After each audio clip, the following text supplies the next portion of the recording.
Hey, hi and welcome.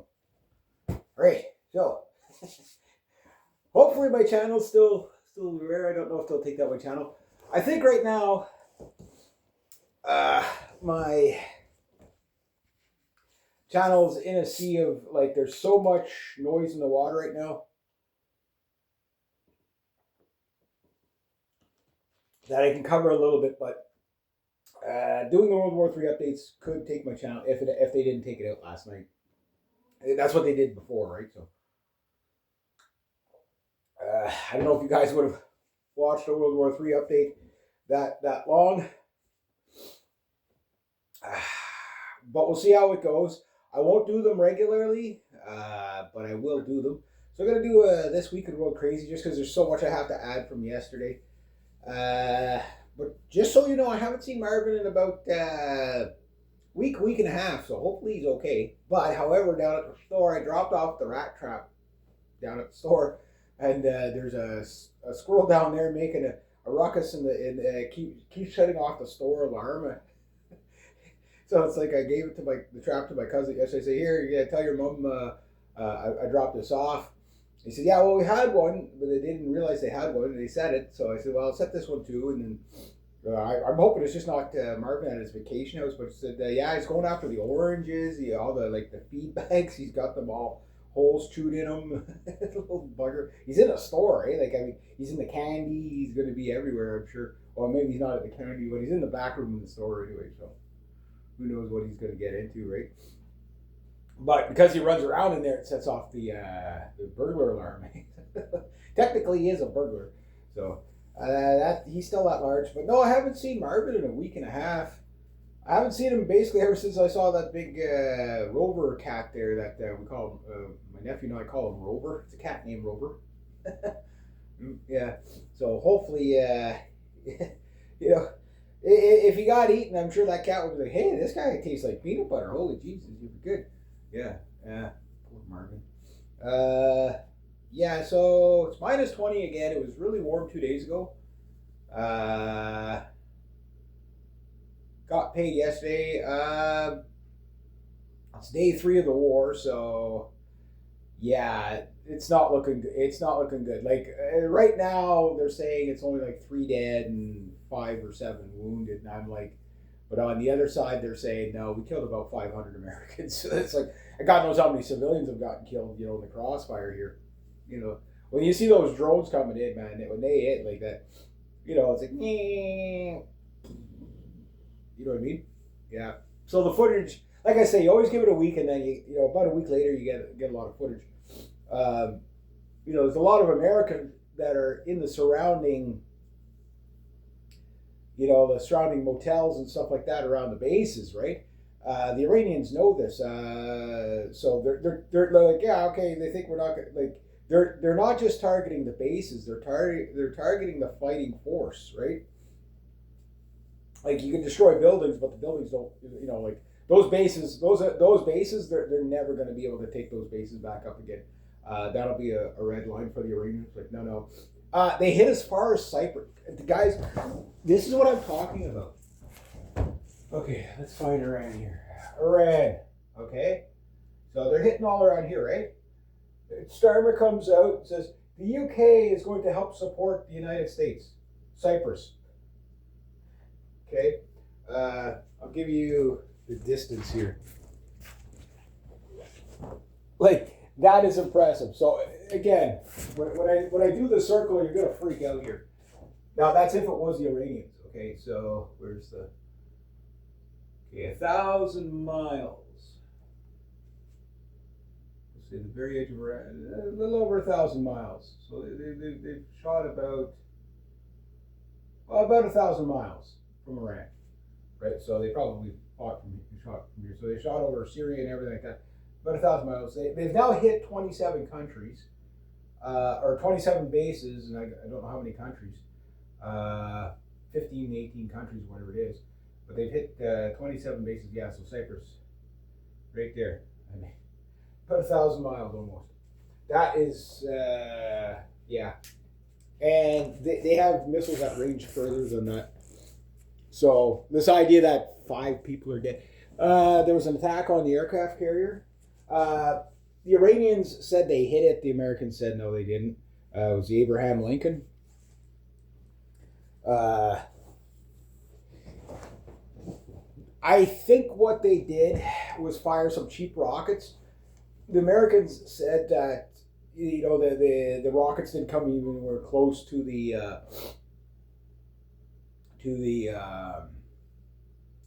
the carrier group. So I don't know if they shot them down or just let them go into the sea, whatever. Like, I mean, if they're completely off trajectory, save the ammo. You know what I mean? But there is a point of no return. But what they could also have been doing is ranging them. It's like, okay, yeah, let's see if the rockets can reach that far. Yeah, so 4 rockets come in. So we don't know. And again, it's not like they're going to be forthcoming about it, right?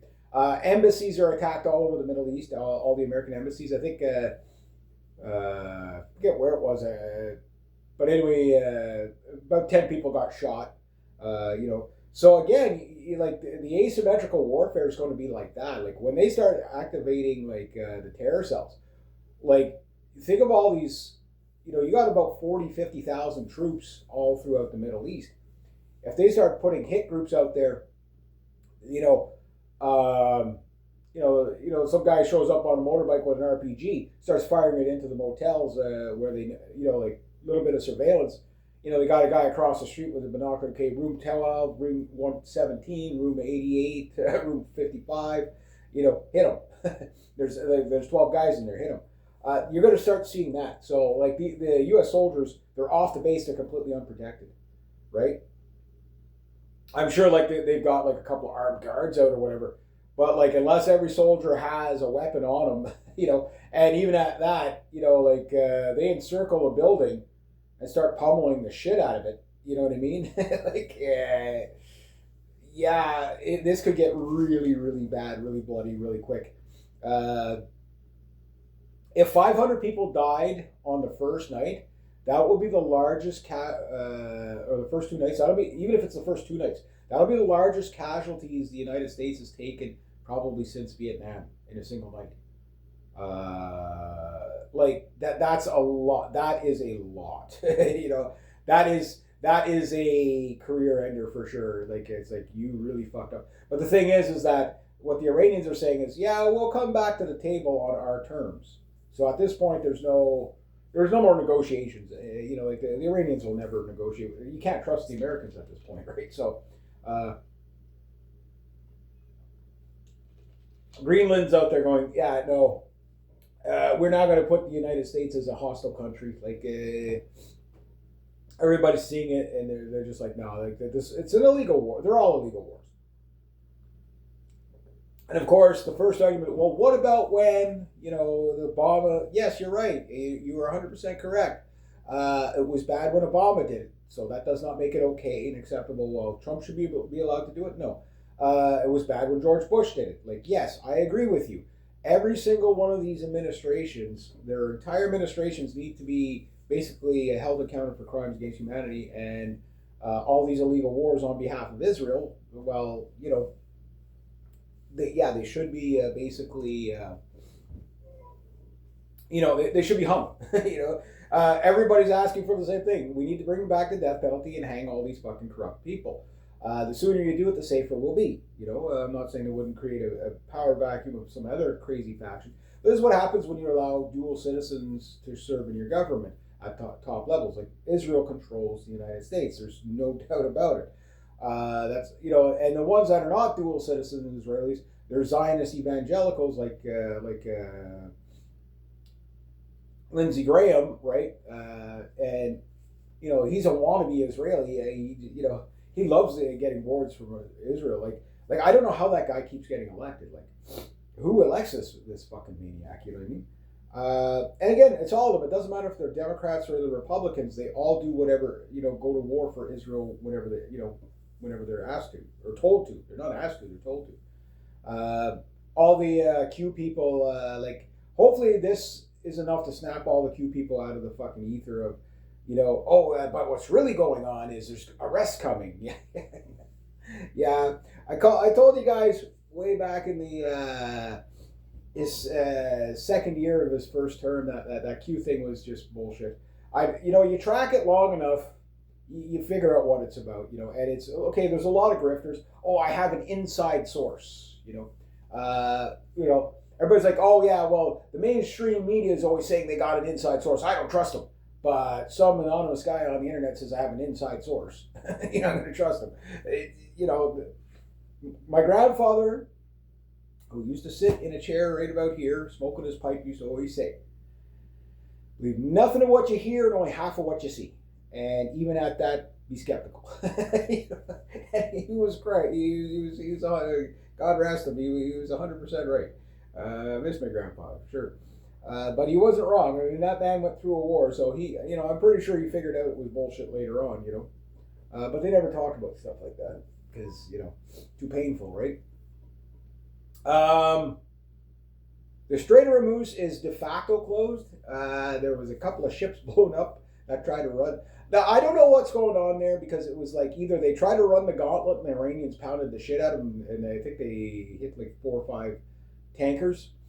Yeah, to make the statement that no, we say you're staying in there. There's like 100 and some odd, 200 ships sitting in the, okay. But anyway, they're in the strait. They're stuck in the strait. They can't get around it, right?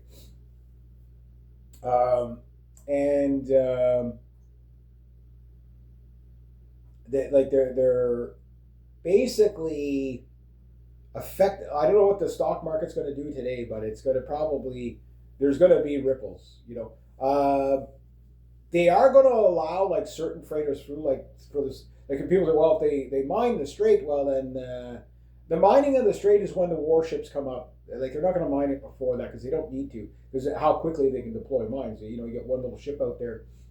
A bunch of boats just dropping mines. They'll just float down the strait and something's going to run into them, right? You have to avoid the main current for sure, or you're going to get whacked by sea mines. And of course, those things are going to go out into the fucking Atlantic. You know what I mean? People still every now and then you'll get a ship that runs into a World War II sea mine that's been out there, and most of the time when they hit them, they're deteriorated enough that it's okay, but. These things will, like there's a sea mine, they tracked it and it went around the world. Like it literally went around the world. It caught the right tides and it took like something like 50 years, but it fucking went around the world. And it was like, but it was always so far out that it wasn't worth going. They would just tell people, yeah, there's a sea mine in this shipping lane, watch out for it. And it's from World War II. They don't know if it was an American one or a Japanese one or a German one or whatever. But here it is just fucking floating around the world, just happy little sea mine. Oh, look at all these nice ships. Oh, that one was close. He's just swimming, going for a swim. But yeah. So, but they'll do that last. But everyone's like, yeah, well, if they shut down the strait, then Russia or China and Asia can't get their oil. That's not what's happening. What they're doing is they're like, okay, well, they're not going to destroy world trade, is what I'm saying. They're not doing that yet. So what they're going to do is let out the ships to China and stuff like that. But what I'm thinking is that, because like the U.S. warships, they're not going to come up to the strait. Unless the captain is absolutely fucking stupid or the admiral is absolutely stupid. He's not going to come in that close to the fucking shore. They're like 500 miles off the shore to 600 miles off the shore. The aircraft take about 2 refuelings from what I'm hearing to run their mission. So like they have enough fuel to get there, and then they, I guess they go up, they meet up with a tanker. So that means the tanker actually has to be closer, because they have to have enough fuel to do the mission and come back, right? So you're looking at about 1,200 mile round, 1,000 to 1,200 mile round trip every sortie. And if we believe Trump, they dropped something like 1,000 bombs or 1,000 some odd bombs, between 1,000 and 1,100 bombs, both nights in a row. Like at this point, what are they hitting? Like they're just probably blowing up empty buildings at this point, or unfortunately, I've again the schoolgirls. They say now it's over like 180 schoolgirls that were killed at that school. Again, the claim is that no, it was an Iranian rocket that went awry. The Iranians know it was the Americans or the Israelis. We'll never know. Right? So there are people getting killed. It's horrible. And on the back channels, again, take with a grain of salt. There's a lot of U.S. generals that are saying that we can't fight this war. But it's kind of like what's happened is the ones that disagree with Trump have been put aside, right? They're saying like we don't have the munitions to. It's not even if they have the stockpiles. It's getting those stockpiles onto the ships to load. To, there's reports of like basically warship supply ships that have been hit. I think 2 have been sunk already, so that's going to really throw a monkey wrench into the plan if that's the case, right? So who knows?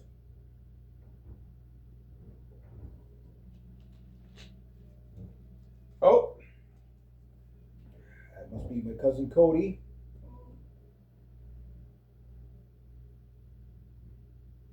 It sounds like bin number 15 is probably is the yes. There we go. I've just got rid of another bin of junk out of here. So that's good. Now that we're in March, or hopefully there by the end of March, like I'll be able to start working around the yard and stuff. Hopefully start work pretty soon because I paid my rent yesterday and I was like, I'm not out of money yet. It's going to be a tight one this year. I'll just say that. Yeah, next year I think is going to be fucking next to impossible, especially next month. I got another hydro bill coming in. It's going to be so expensive. But what I'm waiting for is for it to warm up so I can start shutting the heaters off in here, even if I just keep one on, like really lower the heat, right?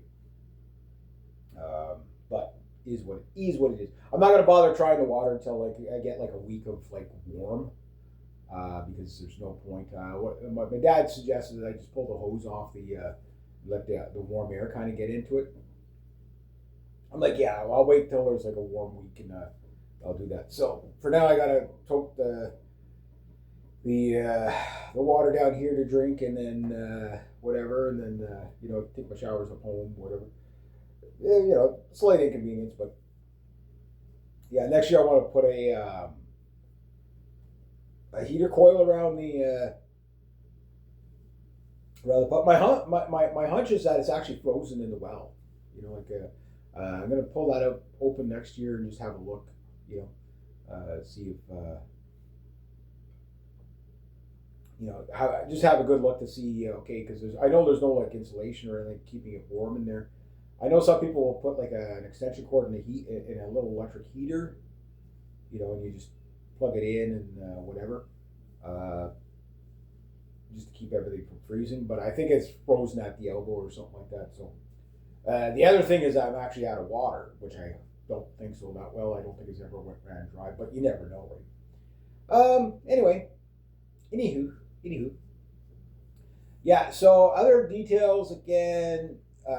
It's again like it takes a couple of weeks before the leaks start coming, but I'm pretty sure like there's going to be like you have to understand the people that got killed. Like you're not going to be able to retrieve the bodies, right? Like they're vaporized. They're going to be vaporized. Now Israel itself has been, that's just been. They don't have enough Iron Dome missiles by even whatever they have. Like they don't have. Like they could be out of their whole stockpile of missiles by the end of the week. Like we don't know how many rockets have been fired. Like the numbers are like you just don't know. They're estimates, So at first, the first night they were saying they fired a total of like 500 rockets on all the countries. They hit 14 bases. Now they've hit 27 bases as of last night. God knows what it is today, and they're moving on to other targets. So like I say, once they flatten the U.S. bases. A lot of people don't understand. Like domestic airports are next. They are hitting some of the like they hit Dubai airport and stuff like that, and because there's military assets there. Like an airport is a high value target. Now that said, you're going to start to see a lot of. I was watching a video of a Japanese girl yesterday in UAE or Bahrain. I can't remember which country she was in. She was in one of the Gulf state countries anyway.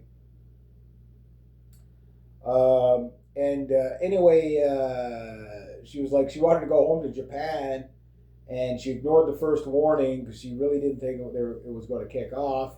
And then, her friend's like, if you're going to get out now. And then, of course, she didn't. And so she's had like 3 flights canceled because they can't get anybody out, right? But one thing that's weird is that the Iranians have not been using their air defense systems like hardly at all.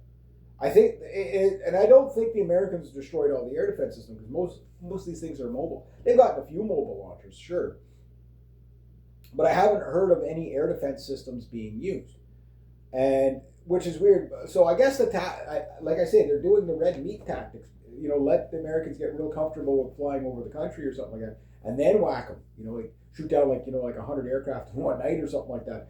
That would be, you say that'd be impossible. It's either their air defense systems don't work well enough. Now the Chinese air defense, and there's a lot of people who, okay, the Iranians have said they they didn't want the help from the Russians or the Chinese with the air defense systems. Just give us the air defense systems, we'll be fine. Now, if that's true, then that's a really stupid idea because, like I say, even like 1960s air defense systems will take you like a 5 years to train up on to be able to use them right? Like these things are not. It's not air defense like the S-300s, right? Probably the best air defense system in the world, or one of the best air defense system in the world. It takes a long time to be able to use, like train. It's just air defense is that hard, like tracking it. Like the Iranians seem to be able to track just about everything, and they are starting to get satellite images from the Chinese of the aftermath of some of the bases that they've been hitting.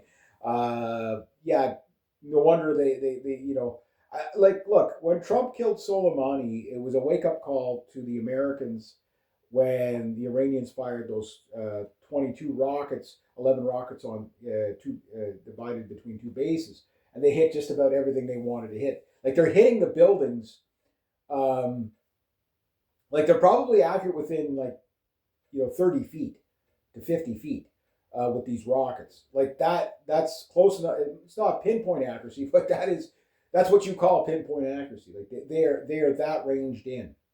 Look, they're hitting radar domes. Radar dome is pretty big, sure, but it's not that big when you think about it. When you think of the distance, like it's firing 500 miles away.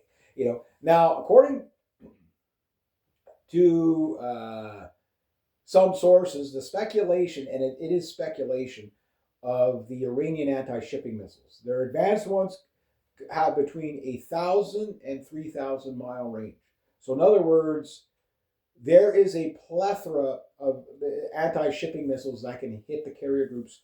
Why they haven't hit the carrier groups yet, I guess what they're going to do is they're going to bleed it out. Like, okay, every week it's going to get a little bit harder, right? Because there's 11 aircraft carrier groups for them to sink, right? That's what, so they gotta make sure that when they fire those things that they're going to be successful, because the Iranians can restore, like, they have enough stockpiles of these cheap drones to fight for months, maybe a year, whatever.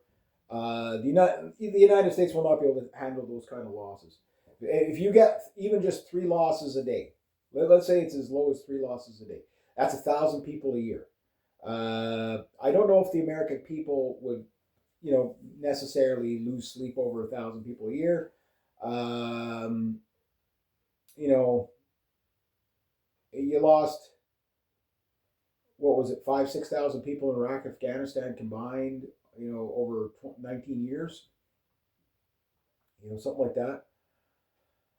Wasn't enough to get the war protests, but 500 a day, yeah, 1,000 a week, yeah, that would be massive losses. And the thing is that it's the strategy of bleeding out the United States. It works better long term. Plus, the Russians are probably saying, "Yeah, don't kill them all at once, because then they'll pull back." Like let them walk into it. You know what I mean? Like that. That's what like that's kind of what. If you want to look at the Ukrainians, that's how they're kind of getting ahead. Yes, the Russians are taking ground, and they're actually overwhelming the Ukrainians. But when you think about how fast they're taking ground, like the Ukrainians are holding them off pretty darn good, even though they're losing. They're holding the Russians off pretty good because they're basically depleting the Russian. And I started thinking about this: like, is the Ukraine really losing the war, or are they just sacrificing men for the European Union? You know what I mean? Like, like, okay, well, by the time Russia wins, they'll have lost so many guys that they won't be able to fight World War III. Maybe that's what's going on. And would they do that to the Ukraine? Yes, they would do that to the Ukrainians. Uh, the cannon fodder, like Henry Kissinger said, like soldiers, they're pieces of shit. They're not worth anything, right? We don't care about their sacrifice. That's the way Donald Trump looks at it because he only cares about Israel. That's the way it is the entire administration. They don't. Their sons and daughters don't have to fight, right? So it's like at least in the UK, you had Will and Harry went and fought. Like they actually went and fought, and they fought on the front lines too. Like they didn't just sit in some cushy. Oh, I'm in the military in a desk job somewhere. No, like they were flying Apache gunship helicopters and shit like that, right? So like yeah, that's a different. But the British have a different mentality on that. Like it's like Prince Edward type stuff. Like it's that chivalrous stuff. Whereas like the U.S. elites, yeah, their children are so fucking sheltered and babied, and like yeah, you're never going to see any of the Trumps going like they're not going to send Byron Trump to go and fucking fight. You know what I mean? Yeah, that's why it's so easy for these world elites to send you to go to die because there's no cost for them. You know what I mean? They just, if anything, they make money off of it. Through the stock market. But I digress.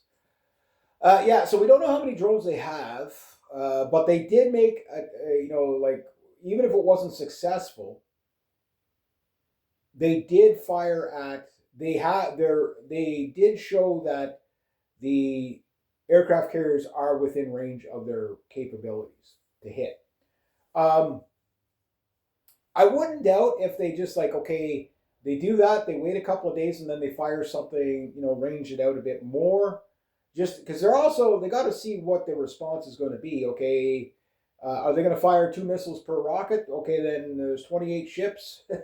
There's this many rockets. Okay, just fucking start flowing the drones in on them. But the idea is that they have to be able to get the drones there fast enough because these drones only do like about 70, 80 miles an hour. They're not very fast, right? Maybe 100 at tops. So they have to make sure that the U.S. Navy cannot do a U-turn and get out of harm's way, right? They have to make sure that before they fire the aircraft carrier killers, like once you sink the first aircraft killer, like the Americans might have already lost the war. Like it's going to be like anything. They'll kill more of the other guy. Like they're killing more Iranian citizens. Sure, I've heard a few hundred killed there. Citizens around the Middle East right now, there's probably about 1,000 people have probably been killed in the crossfire of this war. But actual soldiers and stuff like that, it's really the numbers are low, considering the amount of firepower dropped. And when you think about that, like the amount of firepower dropped, it's like, see, like World War II, you carpet bombed, right? So you killed thousands of civilians in a bombing rate just because the bombs were just flinging out of the bottom of the aircraft, right? You got eight bombs per aircraft. You got 1,000 aircraft in the sky. Basically, you carpet bomb the place, right? Now that said, just as I said, Israel would start attacking the West Bank and stuff like that. So they've attacked Lebanon. They've attacked the West Bank. I'm sure they're going to level Gaza even more if there's anything left to hit there. But the idea is that like it's to kill people, right? Like that's what the Israelis want to do. They just want to kill everybody. So that I think is going to be a little bit more like a little bit more okay. Well, while everybody's distracted watching what the U.S. military is doing, we're going to get this done, right? And of course, no one's but the protests in the States. Again, all over the media, like up here in Canada, the CBC. Oh, look at all these Iranians that are just protesting, celebrating the death of the Ayatollah, which I do believe that is happening. I'm not. But when you look at the amount of people mourning the Ayatollah, guys, yeah, they just raised the red flag of revenge there for the Ayatollah. I would say probably 70% of the Iranians were on board with that guy. The new guy, he's already in charge. Again, there's a couple of, again, take it as speculation. Some Iranian sources, again, it's hard to say, if it's true or not. It said like the contingency plans are whenever they remove, like it's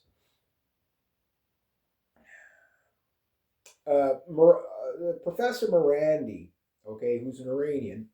What he said is like the Americans always look at everything as like like an Asian theocracy where it's like if you decapitate the emperor, the war's over, right? That's the way Americans look at decapitation strikes, right? They don't see like lines of secession, right? Where the Iranians, they don't function on that. You kill the Ayatollah, another Ayatollah pops up. You kill a general, another general pops up. And when the chain of command is broken, they each have their, okay, well, you do this. So now you're in charge of this and you make the call here. So this is even worse because now it's like every time you break a chain of command, it's like doubling, instead of everybody following this one theocratic dictator, right, and saying, okay, we're doing this. Now you got this guy's going to make an independent decision, and this guy's going to make an independent decision. So, which makes it more dangerous because one guy might be like picture this happening in North Korea, where half the generals want their glory. They're like 85 years old. They want to die in glory, kind of like the Ayatollah. He was like, well, look, my people are under, my people can't go anywhere, so neither will I. And he just stayed on his compound. He's like, I'm an old man. Like, if they're going to kill me, they're going to kill me, right? So he martyred himself, which didn't do negative PR for him. It did positive PR. So am I saying the Ayatollah was a good guy and he was a hero and all that? No, I'm not saying that. What I'm saying is that he knew how to politic right at the end. And, like will his people, like, it's again, Donald Trump calling for, the Persians to rise up against their own leader and stuff like that. That's Hollywood. I really don't see that happening. Like again, when you look at these Iranian protests, okay, throughout the years, they're big. Don't get me wrong, they're big, but they're not. Like it's probably like I say 70-30. 30% of the people hate the Ayatollah and they hate the regime, and then the other 70% they might not necessarily love the regime, but they're not against it. You know what I mean? And it's the same thing like in Venezuela. There's way more people in Venezuela that are mad about the air raids, getting their leader stolen by, kidnapped, than we're happy about it, even with all the shit that goes on in Venezuela. But that's up to them to decide, right? And I don't think there's anybody in Iran that would be stupid enough to think, well, if we just overthrow our leader, they'll come and save us. Yeah, they try, if you, like, everybody knows what happened in Iraq with George Bush. Yeah, rise up and we'll come and save you. And yeah, Saddam ended up killing a whole bunch of people. Like, oh, you're a defector? Okay, fine, fuck you. Yeah, no, nobody's that dumb. Well, there's all types. There's all types, but in general, no, they're not going to get that. And again, people in Iran weren't asking for a war. You know what I mean? They weren't asking for a war, so it's yeah. But that said, I don't know when it's going to start. But yes, you're going to get proxies doing stuff here. I mean, who can't see up? So wherever you go, keep your head on the swivel. This war is going to be felt on U.S. soil. There's probably and UK soil. Like again, Starmer's out there. Yeah, we're gonna let the Americans use our base in Cyprus and stuff like that. So like again, explosions on the RAF bases in Cyprus. It's like an hour after the guy joined gets like again you can see the mission creep. It's like, oh no, we're against the war. Our people don't want this war. They don't want this war. But we're gonna go and help our ally, right? Yeah, yeah. So yeah, British soldiers, you're gonna be set to die in another desert war. Like again, new boss, same as the old boss. They're all in on it. They're all mob bosses. There's no difference between Starmer and Trump. There's no difference between Carney here and like Carney's out there fighting Trump on every fucking thing, but yet oh yeah, well I stand with Israel. I support our ally. Yeah, yeah. Maybe he's just saying that to blow shit. I don't know, but you can't trust any of these guys. But that said, yeah, as Canada, like we took part in the Libyan raid too. We did like 500, 600 sorties over Libya. The difference was we weren't just dropping bombs willy nilly. Like a lot of people got mad at the Canadian Air Force because they were coming back with bombs, and it's like pilots were getting out. They're saying no, they're like because they wanted to do this big PR thing. It's like, well, how many bombs did you drop? We didn't because we couldn't confirm our target. Which is what you want a pilot to do. Like that's pretty fucking professional to say, hey, you know what? I'm not going to just drop my bombs anyway. Where almost every other aircraft, they always drop bombs no matter what. And then we wonder why so many civilians get killed, right? Because remember, all wars are for women and children and democracy, right? Yeah. At least they didn't try to make it about, but Trump's trying to say, no, this is about liberating the Iranian people, and protecting. Like he keeps changing the narrative. It's like at first it's about not getting a nuclear weapon, which the Iranians have agreed to for years and years and years and years. We're not going to do it. And again, do they have one? I don't think. I think the Iranians are telling you the truth when they're not going to pursue like weapons enrichment and making a nuclear weapon because they probably bought one. It's like, yeah, no, we're not going to do that. We have, it's against our religion. We're not going to do it. Yeah, but they probably bought like fucking, a couple of hundred of them warheads from North Korea, or had it given to them from North Korea or China. So, but even at that, like, again, the rocket attacks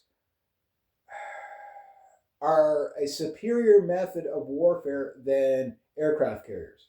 I know a lot of people don't see it that way. Yes, trust me, I understand the technology that's involved here. Yes, the U.S. technology is superior in a lot of ways, but the low tech works no matter what. Is cheap. Like the Iranians are fighting this on the cheap. Like how many, like what is 2 days of like how many billions of dollars have been spent in 2 days on the Americans? I don't think what as the Iranians, have they burnt up like $100 million worth of weaponry yet? I doubt it.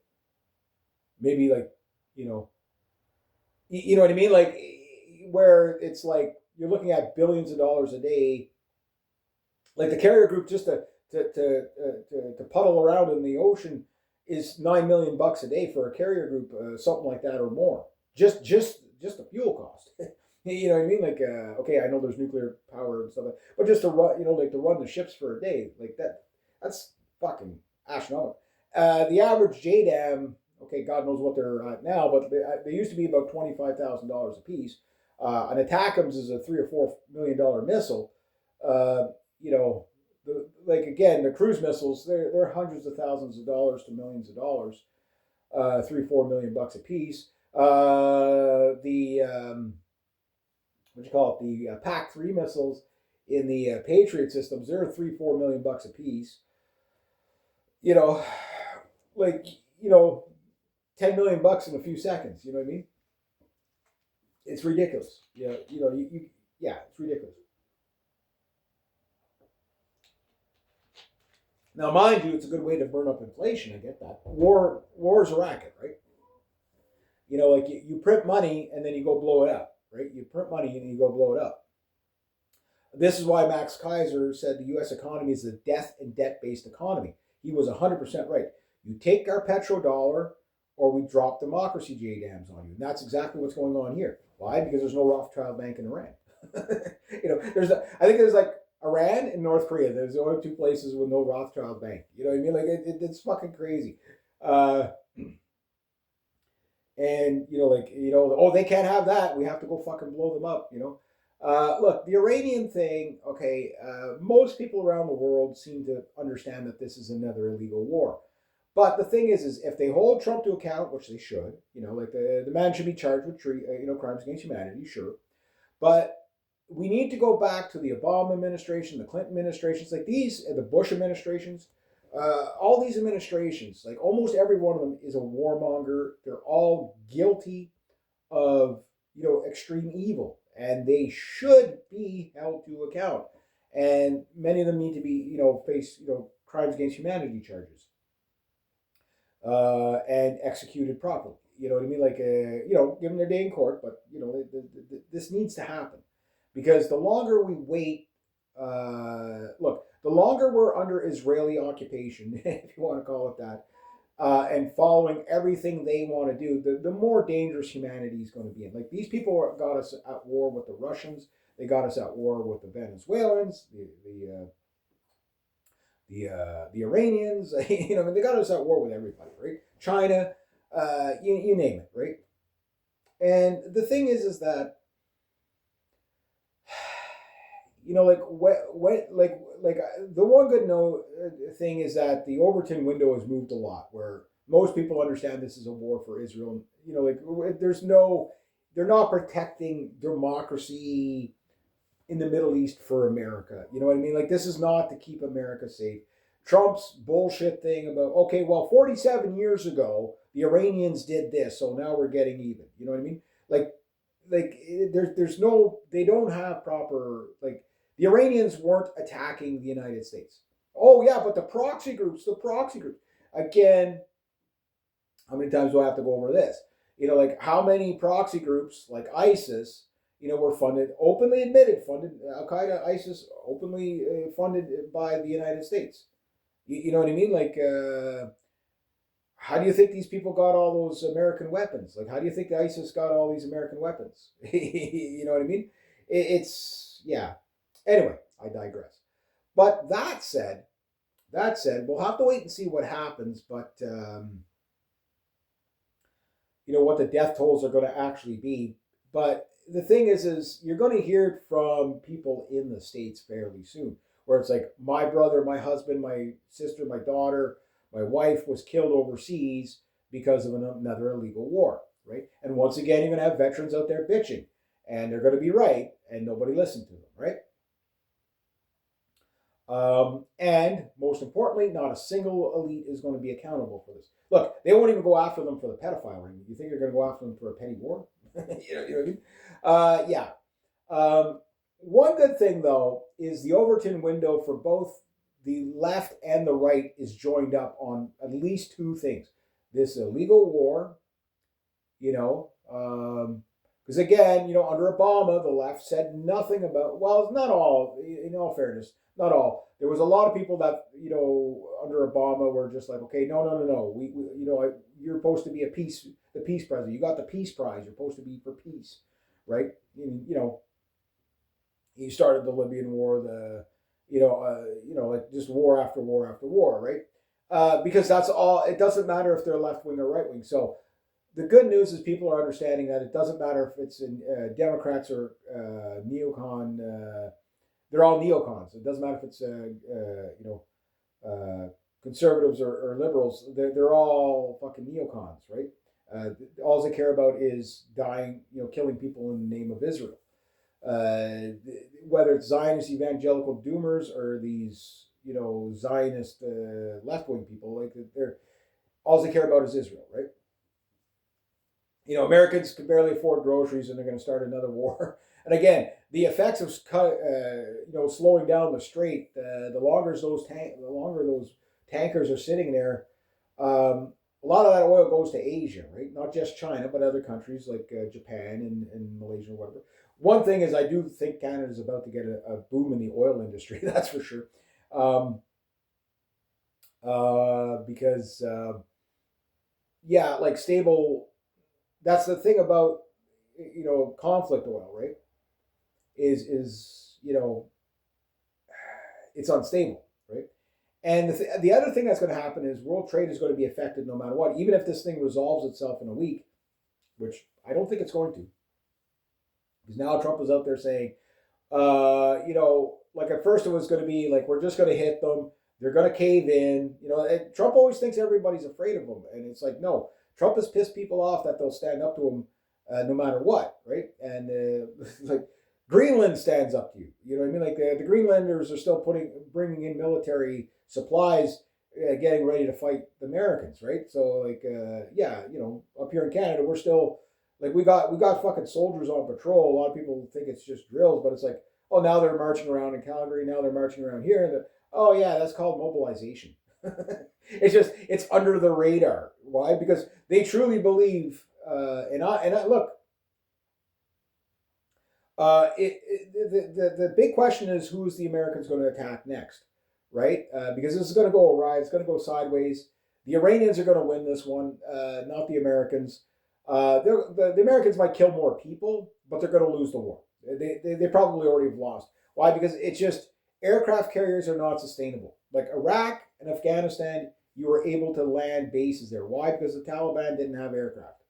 Iraq, by the like Desert Storm really destroyed the Iraqi Air Force, once and for all. And when you went back, there were MiG-25s sitting on the ground and MiG-23s and MiG-29s sitting on the ground waiting for parts, right?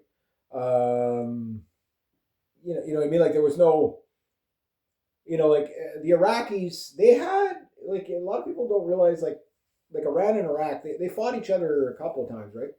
But like the Iraqis, their pilots were actually pretty good back in the day, say like in the 1960s and 70s. They were actually pretty good for their time because the technology at the time was fairly even amongst even the Americans.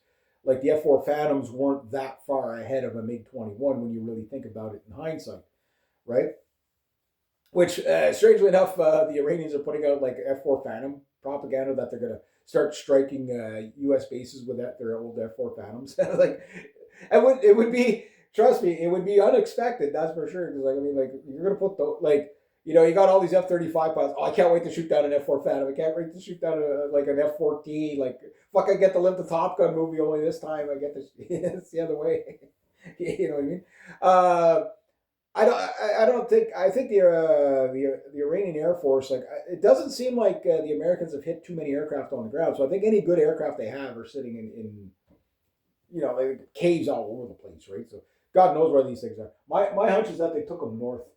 They flew all their airplanes north, where it's in the mountainous regions somewhere, hide them in caves, whatever. And they're gonna save them, I think, till. Like once you take out the aircraft carriers, then yeah, you could see Iranian F-4 Phantoms, doing airstrikes here, there, and everywhere. But I think the Iranians are also smart enough to realize that aircraft, okay, right now they're not really utilizing their air defense systems. My question is why? It's kind of like the Iranians are allowing the hits to take place to either burn up the ammo, which is kind of a. Like there has to be an objective there. Like it can't be okay. We're gonna just let them bomb us because they're gonna burn up the ammo. U.S. manufacturing is still a thing, right? So like they're gonna replenish that ammo by the time that they get through it.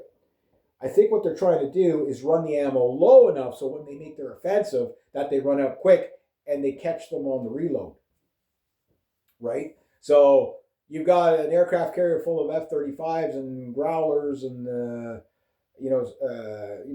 Hornets and whatever sitting there, and it's like, oh well, we got to wait for the supply ship. Which it seems like the Iranians are like they understand you have to target the supply ships, but they haven't targeted the tankers. Like if I had an air defense system, I wouldn't bother with the fighters too much unless you knew you could really get one. Like if an F-35 just went by, okay, let's turn it on now. Let's track them, turn it on, shoot them down, right?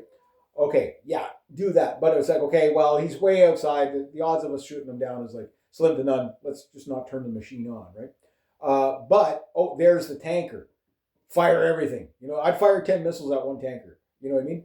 Even if you wasted all your missiles and you got the tanker, the second you shoot a tanker, those aircraft carriers are going to have to move in closer. Why? Or they're going to have to wait for the next tanker to arrive, right? And remember, the Americans, as big as their military is, think of all their air power. They only have about 100 tankers. That's it.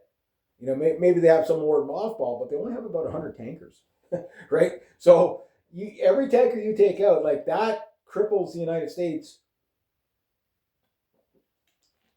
capability like you wouldn't believe. The same way in aircraft carriers. But I'm thinking, okay, this is going to sound weird, but I don't think they want to take the aircraft carriers out yet. Because if they wanted to end the war in the night, that's how you do it. And there's two schools of thought on this, I think. School of thought one is, yes, you sink the aircraft carrier, then suddenly you're going to get a rally around the flag in the States. I don't think so. I think if you were to take out three carrier groups, okay, the amount, like you're looking at, okay, 28 ships, we'll say there's an average of 250 to 300 people per warship. Okay, so you're looking at 5,000, whatever on that. And then the aircraft carrier, anywhere between 3 and 8,000 people, with an average maybe about 5,000. So we'll say an average of 10 to 15,000 people per carrier group go to the bottom.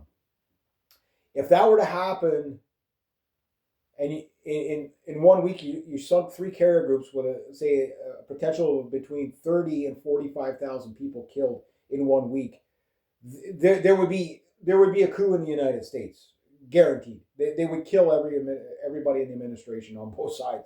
It would be completely insufferable, right? And the Iranians, like the people aren't looking at this at, okay, the Iranians, if they hit us back, we got to go hit them because, oh my God, they're killing our guys. They're not, yes, you've got people like that it doesn't matter if they're at fault. They're like, well, we got to support our troops no matter what. It's like, that's not the way to look at it. The way to look at it is why are troops there? They're being put in harm's way, not because they're brave and all this stuff. They're being put in harm's way to be sacrificed for Israel. Like you got to look at it for what it is. So who should you be mad at when those people get killed? The Iranians for protecting themselves? Like, ask yourself this question. If somebody just attacked you, on bullshit pretexts, okay, are you not going to defend yourself, right? And you hear this from the Second Amendment people all the time, where they're further, they understand the Second Amendment to a good degree, but then you get these ones that are like, well, if somebody's threatening you, which the Iranians, yes, they yell death to America. Oh my God, outrage, right? Because you keep, the same thing. Oh, they yell death to America, death to Israel. Yeah, because you keep threatening to strike them, and you've now struck them 3 times. Too big. Too big raids now. And again, the logistics of this is really not in their favor. Why? Because a rocket truck probably needs like the tire pressure checked once every 2 weeks. Okay. Check the oil maybe once every 3 days. You make sure the tank is full. Okay. The rockets themselves, they might take about 45 minutes to a couple of hours to prepare to target what they're going to target for the day, whatever. Programming stuff in. That might take a few hours. Okay. You load it up. You drive the truck out of the cave to its destination. You wait for your orders. You hit the big red button. The rockets go whoosh and right, and then you go back into the cave, take a nap. Maybe check the tire pressure again. The magnetic rail flings, two F-18s or an F-18 and a what do you call it? F-35 off the deck, right? Okay. Quick inspection before the next one. Okay. Hook them up. Okay. Do this. Okay. After about 100 launches, okay, we got a. It's down for maintenance. Okay, so the ship is in constant state of maintenance. Checking the nuclear reactor. Checking the gas pipeline. Making sure that the toilets don't back up. Yeah, you know what I mean. Like it's just like how much maintenance is there in an aircraft carrier per day? You know what I mean? Like, think about that. Now think of the rocket truck, right? Think of the anti-shipping missile truck. Like it just it's a no-brainer. Who like again? Have the Iranians spent $100 million yet? You know what I mean? Oh, but their economy's bad and this and that. Doesn't matter. Like you're talking about countries where there's more to life than GDP numbers. You know what I mean? Sure. Like their life. Again, it's a hard country to live in. To live in the Middle East, I don't know how anybody can fucking live there. It's like it's the surface of Mars, in my opinion. It's like it's basically Mars with air. You know what I mean? Like picture the poor bastards there with no air conditioning, but they're acclimatized to that, right? Okay, the water shortage, yeah, it sucks, but they're acclimatized to it. They're used to it. They will endure. They're tough people. But the aircraft carrier, okay, that maintenance, the warships, right, all that stuff. Shit's breaking down all the time. Okay, you land your F-18. Oh, you landed a little too hard this time. Now, okay, something's not right in the controls. Your F-18, for every 1 hour flown, you need about 12 hours of routine maintenance. There's maintenance schedules, right? You got a fueling problem with one engine. The list goes on and on. That just, like, at some point, like, these aircraft, they can only fly for so long, and then they have to fly to a base or something for actual maintenance, because if not, your aircraft carrier is going to be jammed up with airplanes just waiting for parts, right? And then there's just the airplanes waiting for parts. Like, you can't get it off the aircraft. You can't get it out of the what's called the hangar bays, because it's like, we got to get the parts. The parts got to come in from wherever. They got to fly it across the ocean now. Either it's got to come in by a cargo ship, or like supply ship, or it's got to. Again, just think of the logistics of keeping this going. Like, it's doable, but you got to understand, at great cost, right? Now, unlike Vietnam, the aircraft carriers, World War II is where the aircraft carrier really shines, right? The end of World War II. And then in Vietnam, you had very, very dependent on aircraft carriers, of course, right? But the Viet Cong didn't have. They had a handful of MiG-21s, MiG-17s, and MiG-15s, right? And a couple of old Yak-9s or whatever. They didn't really have a big air force, right? So they weren't really, and the Viet Cong, like, they didn't really have the capabilities of attacking carrier groups at all. They didn't have anti-shipping missiles. I mean, there were attacks, but they didn't. They were so few and far between, right?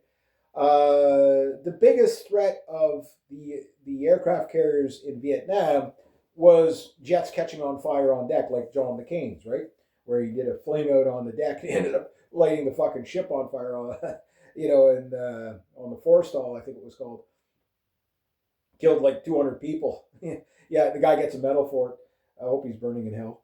But anyway, so, that was more likely to happen, right? But now you got rockets coming in. Okay, even these ballistic rockets, one of them's going to get lucky.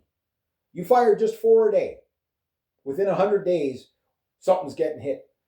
And if you fire, say, the next batch, I think they'll probably fire 8. Okay? And get them within the range, suddenly you got to start burning up missiles to shoot these down. Like, you know what I mean? Like, the United States, to keep the aircraft carriers at the distance they are, okay, you can't fly the missions without a tanker. So now you need the tanker in the air so that the airplane can make it to the target and back, right? Even if just one refueling. But you're still within the missile range of the Iranian anti-shipping missiles. So if they decide to fire everything, I think they're going to try the pot shot one first. Okay, we'll range them in. And if the Iranians, I don't think they want the American fleets to be further out. And obviously the Americans don't want to be further out with the aircraft carriers than they are. Why? Because every mile you go out, you need that much more. You're going to need another 10 pounds of fuel to compensate for it, right?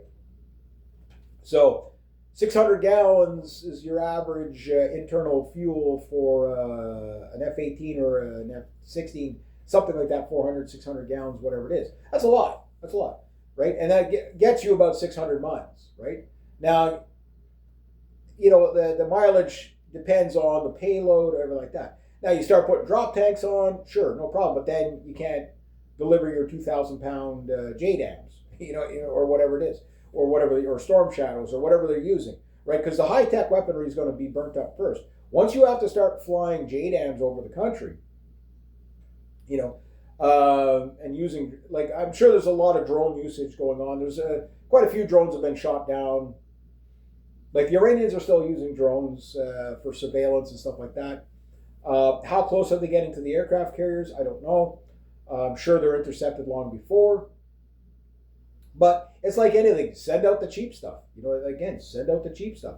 It's those the probably the most underrated weapon that has been the most effective on any battlefield of any time is probably these Shahed drones. Like these things are just fucking absolutely murderous. The Russians, they're like, why would we fly our Su-34s when we could just hit shit with that? They work good enough. And again, low tech works no matter what. Iranians are mass producing these things. So they must have at least 1 million of them.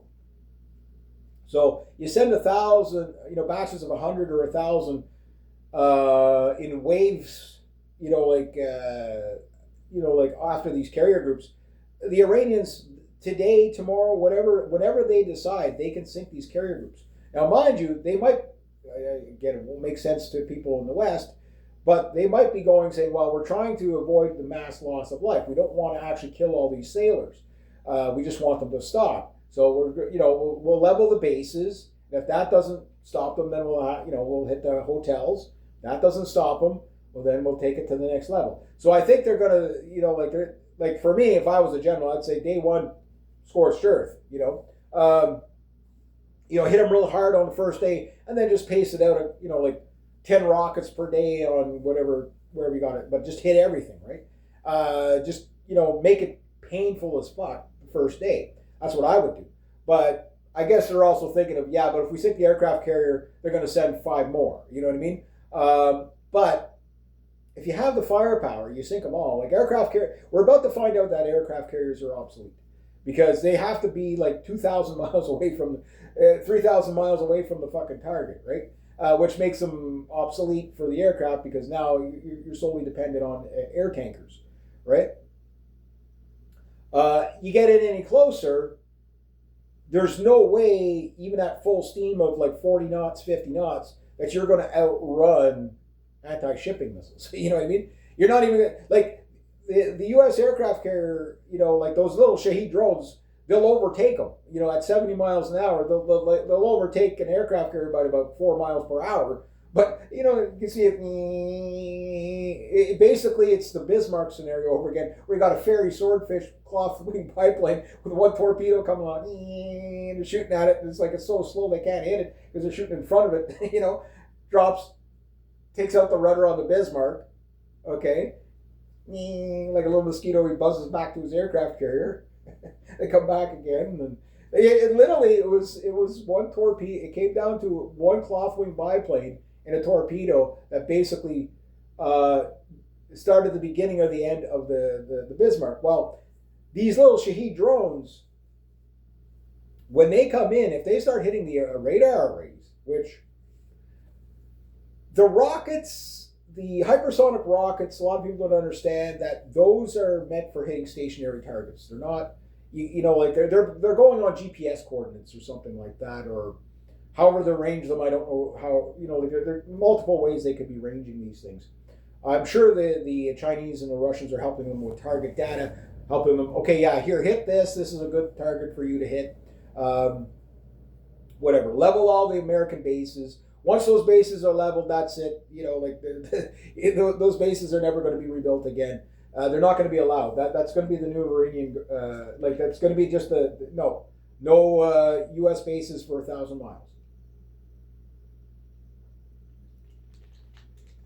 I mean, they fucking hit Cyprus.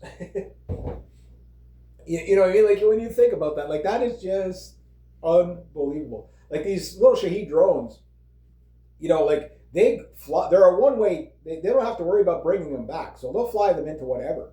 It's cheaper for them to just destroy, ditch them in the desert, ditch them in the ocean, whatever, if they don't find a target. But they almost seem to always find a target.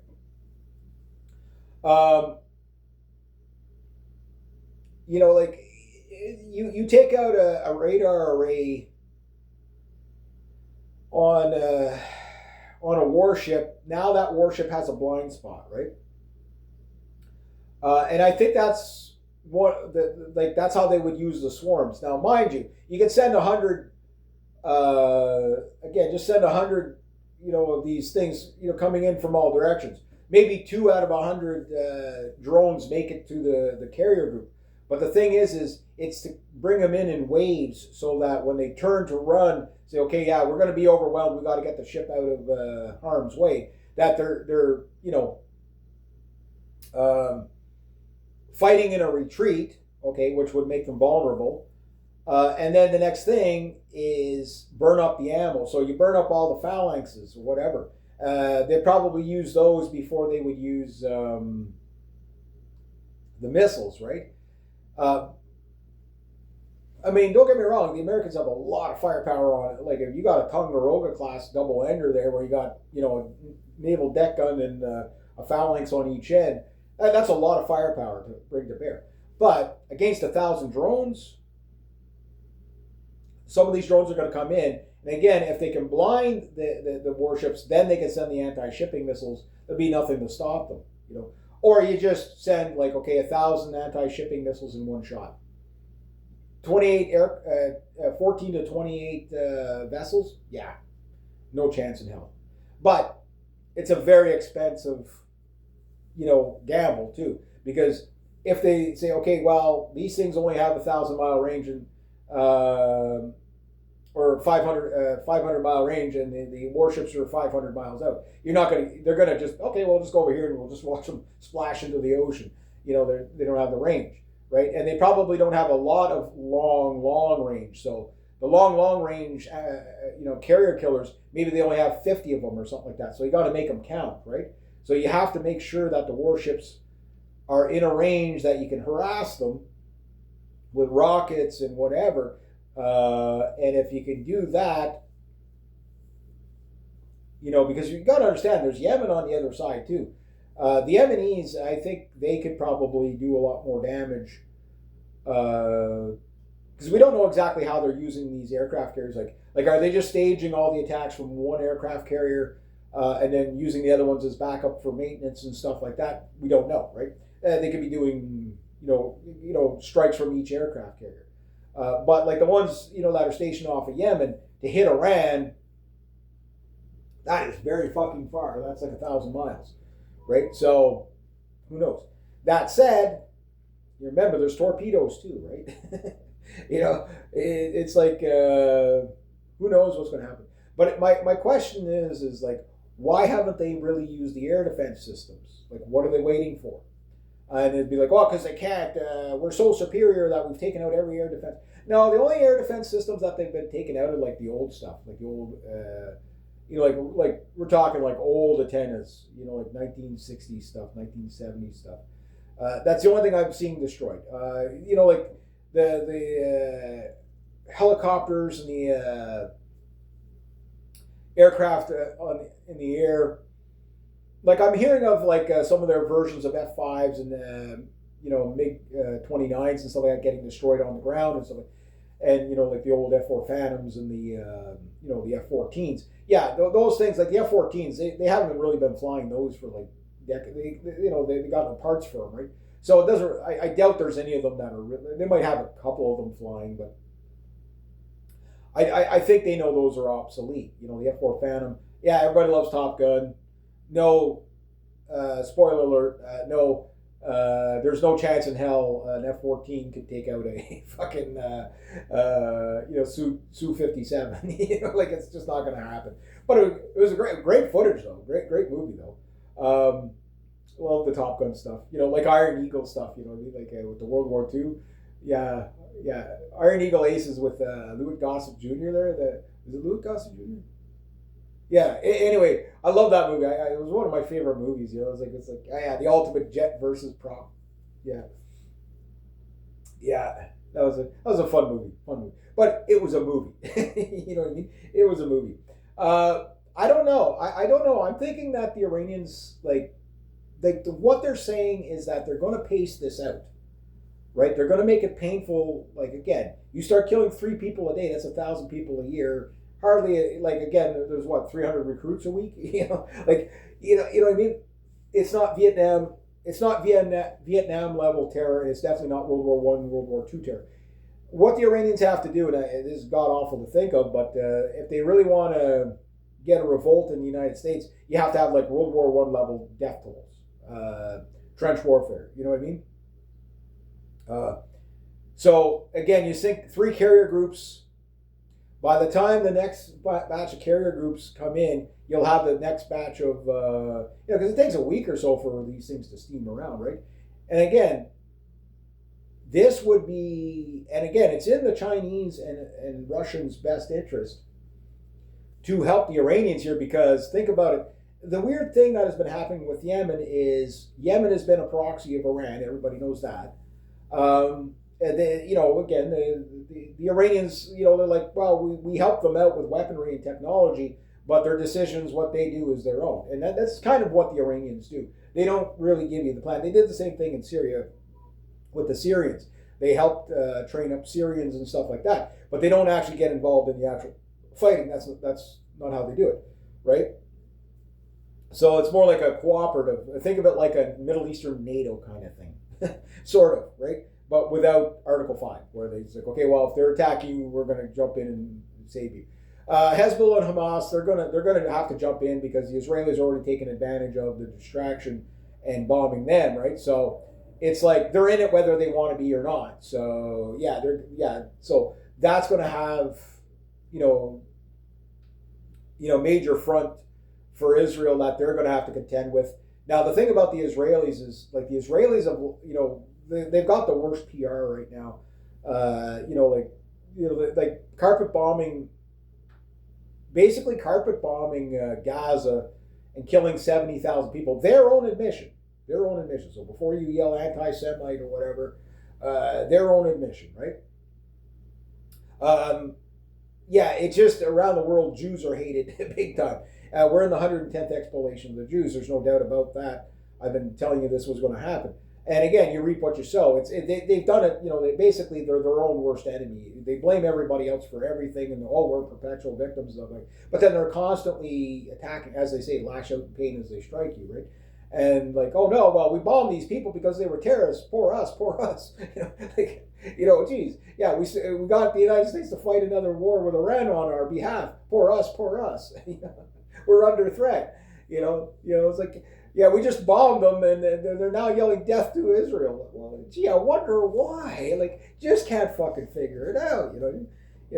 Again, why are we there in the first place, right? So the longer we're under Israeli, doing everything that like the Jewish elites want, the worse the world's going to get, right? It is. I know it's not all Jewish people, whatever, but the ones in power are clearly fucking insane. And whether they're just communist, whether they're satanic, whether they're like atheist, whether they're Zionist, or whatever, it doesn't seem to matter. They all have this really destructive way. Like, it's just, I don't know what's wrong with these people. There's something in the breed, right? And again, I hate to say that, but it's true. It's true. Like, I mean, I don't know how, like, again, call me whatever name you want, anti-Semite, racist, it doesn't mean anything. But you can't call me wrong. Like, there are Jewish people that will agree with me because it's like, yeah, you're right. Yeah, my people are fucked. Sure, all our people are fucked in one way or the other. I get that, but this is a different level. Like, this is very dangerous. And the thing is it's like they're their own worst enemy. They're going to get themselves killed. So, is what it is. There's no point trying to help them. You know what I mean? Like, at this point, you got to let them learn the hard way. Because, like, again, like, if you just ask yourself the logical question, will this raise anti-Semitism by attacking Iran or lower it, right? Like, what do you think is going to happen? And you get all these unhinged people like I don't even listen, like your Mark Levines and your Ben Shapiro's. And, like, these people are so out of touch. Like, it's just, yeah, they're just like, they cannot see themselves as the bad guy at all. Like, look, I critique my own side all the time. I'm a right winger, and I call out bullshit on my side all the time. I call it, I attack the left more, but lately it's been a lot of attacks on Donald Trump because he's doing the wrong thing. Simple as that. If, like, Donald Trump was supposed to be the good guy. Look, if I was an American, like I said, in the last election, I probably would have voted for him. But remember when Trump took office the second time, and everybody was watching all those videos. I mentioned it yesterday, but everybody's watching all those videos of All the left wing people just having mental hemorrhages and breakdown, and those people are mentally ill. So yeah, I get there's a bittersweet of it, like sticking it to the left or whatever. But I do feel bad for these people because they are literally mentally ill. This is literally a nightmare for them. But I remember right after what I told you, and boy, pretty much every prediction I've made has been 100% on so far, which is horrible. But past 2 years has just been, usually I'm 85% right now. I'm like about 100% right. This year it was like I called everything, and like pretty much all my predictions came true in the first month and a half. I was like, fuck, stop doing that. But I told you Trump was going to betray everybody. He was, congratulations, you won, but he was going to do the exact opposite of what he promised you he was going to do. And has he not, right? Here we are. Why? Because it's the second term. I don't think there's going to be a Trump 2028. If there is, you're definitely going to have a military coup and civil war. But you might have a military coup over this situation, especially when the war starts coming, is starting to be fought on American soil. Muslims around the world have saw the red flag. You are going to see terrorist attacks, which is called blowback, left, right, center, everywhere you go. So whoever you are, I don't care. Even if you hate me, take my advice here. Wherever you go, keep your head on a swivel. Stock up. Have medical supplies at home. Have extra food at home. You may be sitting under some form of martial law while shit's blowing up around you, right? Like, that's what this can do. Like this, we've attacked the Persian Empire. And by we, I mean the entirety of the West. Now, stupid Starmer didn't make things better for his people last night. Night one, bang, you've got like fucking an hour after he mentions that, okay, well, we're going to help the Americans. Well, what the Iranians said, anybody helping them, we're going to hit, right?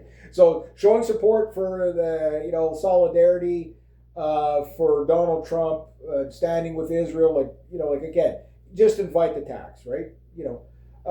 Again, these people shouldn't be here in the first place, but again, I'm anti-immigration for the most part. Like, again, sensible immigration to a degree, sure. But this open borders thing, yeah, let's go blow up everybody's country and then invite them here and then wonder why we get terrorist attacks, right? So we're going to see like 2015 style terrorist attacks all over the place, especially Germany, UK, France. They're going to get hit probably the hardest because they're so close to it, right? The States, you're going to see it all over the place. You're going to see ISIS guys all over the place. You're going to see a lot of attacks on Jewish people. I'm not calling for it. I just, at this stage of the game, you're at war globally. The entirety of the Muslim world, the House of Islam is about to again, the 110th expellation of the Jews. We are also in the 10th Crusade. It's just the Crusaders of the West have not risen to the levels, they're in their cocoon stage right now. And I've been talking about this steadily since 2015. I said you were going to see it, rise of nationalist groups and stuff like that, and you are, right? And it's exactly playing out exactly how I said. You know what I mean? And it's going to play out this way because the Crusader, your new Crusaders are not going to look like Knights Templar. They're going to look like soccer hooligans. They're going to look like construction worker Joe who's had enough of fucking people blowing shit up in his countries. People who've had enough of fucking Jews and Muslims fighting in their country. Hindus and Sikhs fighting in their country. Like that, what do you think the remigration now is? That's the beginning of it, right? So at some point, yes, you get death ditches in the West, which is a guarantee within the next decade for sure. But within 4 or 5 years, there's going to be like equivalents to death ditches in the West. At some point, you're going to see just Muslims using plow trucks to plow through groups of people, Durka style. It's going to be massive. It's going to be massive, especially if Iran falls. If they win, there's no good scenario that comes out here. Look, if they win, you're talking about probably 100,000 dead U.S. soldiers, and God knows how many civilians killed in the process. We're finally going to see a war where there's going to be more, instead of every war since the medieval time or colonial times. Okay, we'll even say from the Boer War One. Okay, Boer War One started to see civilian deaths. right? But it's a weird because it was a farmers' war, right? So there was, you can't call it an insurgency because the way like the whole, like the Bush War was a bit of a guerrilla warfare. It was a little bit, but it wasn't like the Bush War, the Rhodesian War. It wasn't that kind of a Bush War where it's like, okay, we're no longer just going to face each other and shoot at each other. We're gonna, we're gonna fight dirty guerrilla warfare style, right? But like the colonial war came to an end where it's like, okay, let's get a couple of guys here and a couple of guys there, line them up and just shoot at each other. That ended in World War One. World War One was the ultimate ending of colonial warfare. Trench lines, okay? Instead of just standing out in the field with a musket, you know what I mean? Which was the equivalent of a trench line without the trench, right? You know what I mean? It was a little quicker. It was a little quicker. Trench warfare dragged out, right? But after that, World War II, there were tactics. There was blitzkrieg. There was, rush the mound. There was human waves. There was all these weird new tactics of blindsiding your enemy so that you just weren't facing them chivalrously head on, and like just whoever fired the most rounds quickest ended up winning the battle, right? Now it was like being ambushed. It was whatever. And then you get into like Vietnam. Vietnam was like a jungle war. That was fucking guerrilla warfare. It was very fucking, like different. Like every SAS, special ops guys, Rangers, SEALs, whatever, sort of special operations military, they all studied like people were after Vietnam was like, how did the Vietnamese defeat the best military in the world? And it was basically because your little Viet Cong guy, Charlie, would basically cover himself with fucking twigs and shit and crawl through the mud for a day and a half right in front of you just in time to pop up in the middle of the night to fucking run over your fucking barricade and slaughter you with his AK or his SKS or his PMK, right? Like these guys were hardcore. They didn't need anything more than a bag of ammo and a pocket full of rice running through the jungle barefoot, but it was their jungle. They knew where the fresh waters were. They didn't have to carry it. They just, okay, yeah, this is clean. They were bush survivalists. Like they knew which vines to get, water from. They knew which vines to get special creams from to heal them. They knew what plants to rub on themselves to keep the flies off them. Like they were very fucking.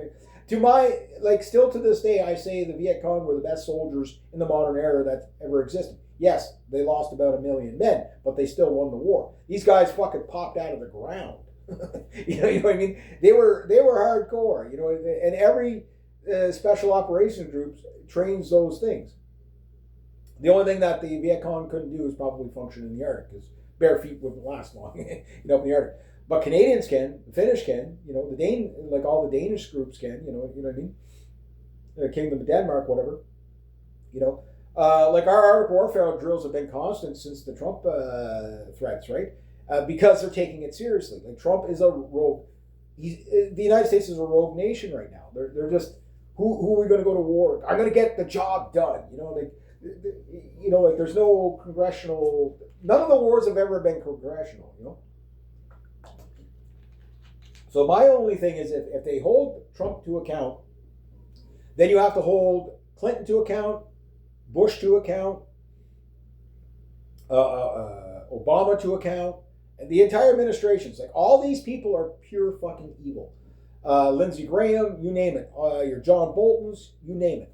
All these evil fucking people, right? Clintons, Hillary Clinton, like all these people. Libya, Libya was a crime against humanity. You know what I mean? Hold them to account, because until these people, we start hanging these people for crimes against humanity, it's not going to stop. Politicians are going to keep doing these corrupt things. They're going to keep these fake wars going. And who pays the price, ultimately? Yes, it's the soldiers on the front lines, sure, but it's the civilians killed in the crossfire. You know what I mean? Like, yes, you can blame the Iranians for killing innocent people with these drone attacks, sure, but they wouldn't happen if the United States didn't attack them preemptively. For no reason. And they get, oh, but they're going to get a nuclear weapon within a week. Yeah, they've been saying that since the 1970s. Then I've always said this, like the Iranians, they've had every opportunity to preemptively strike the United States, and they've never done it. They've always responded. So it's hard to call them the number one terrorists in the world when the United States and Israel openly admit that they've armed ISIS to overthrow Assad, right? And they put an Al-Qaeda leader in charge of Syria. You know what I mean? And now, again, guys, watch. I'm telling you, remember, again, for years I've been saying Germany and Turkey were going to go to war, but I do believe it's going to be on behalf of Israel. Israel's already talking about, they're already talking about the next war. Well, Turkey's, once we do away with Iran, looks like Turkey's next. They're going to be a problem. And I get it. Everybody wants Turkey gone because Turkey has been a real pain in the ass. Because Erdogan, he's probably been the Turkish leader that has been the most politically savvy. He knows how to fuck everybody over. Because everybody needs Turkey in a certain way. NATO needs it, right? So he could fuck NATO and extort NATO like crazy because if not, I'll side with the Russians. Well, he could fuck the Russians over all the time. Why not?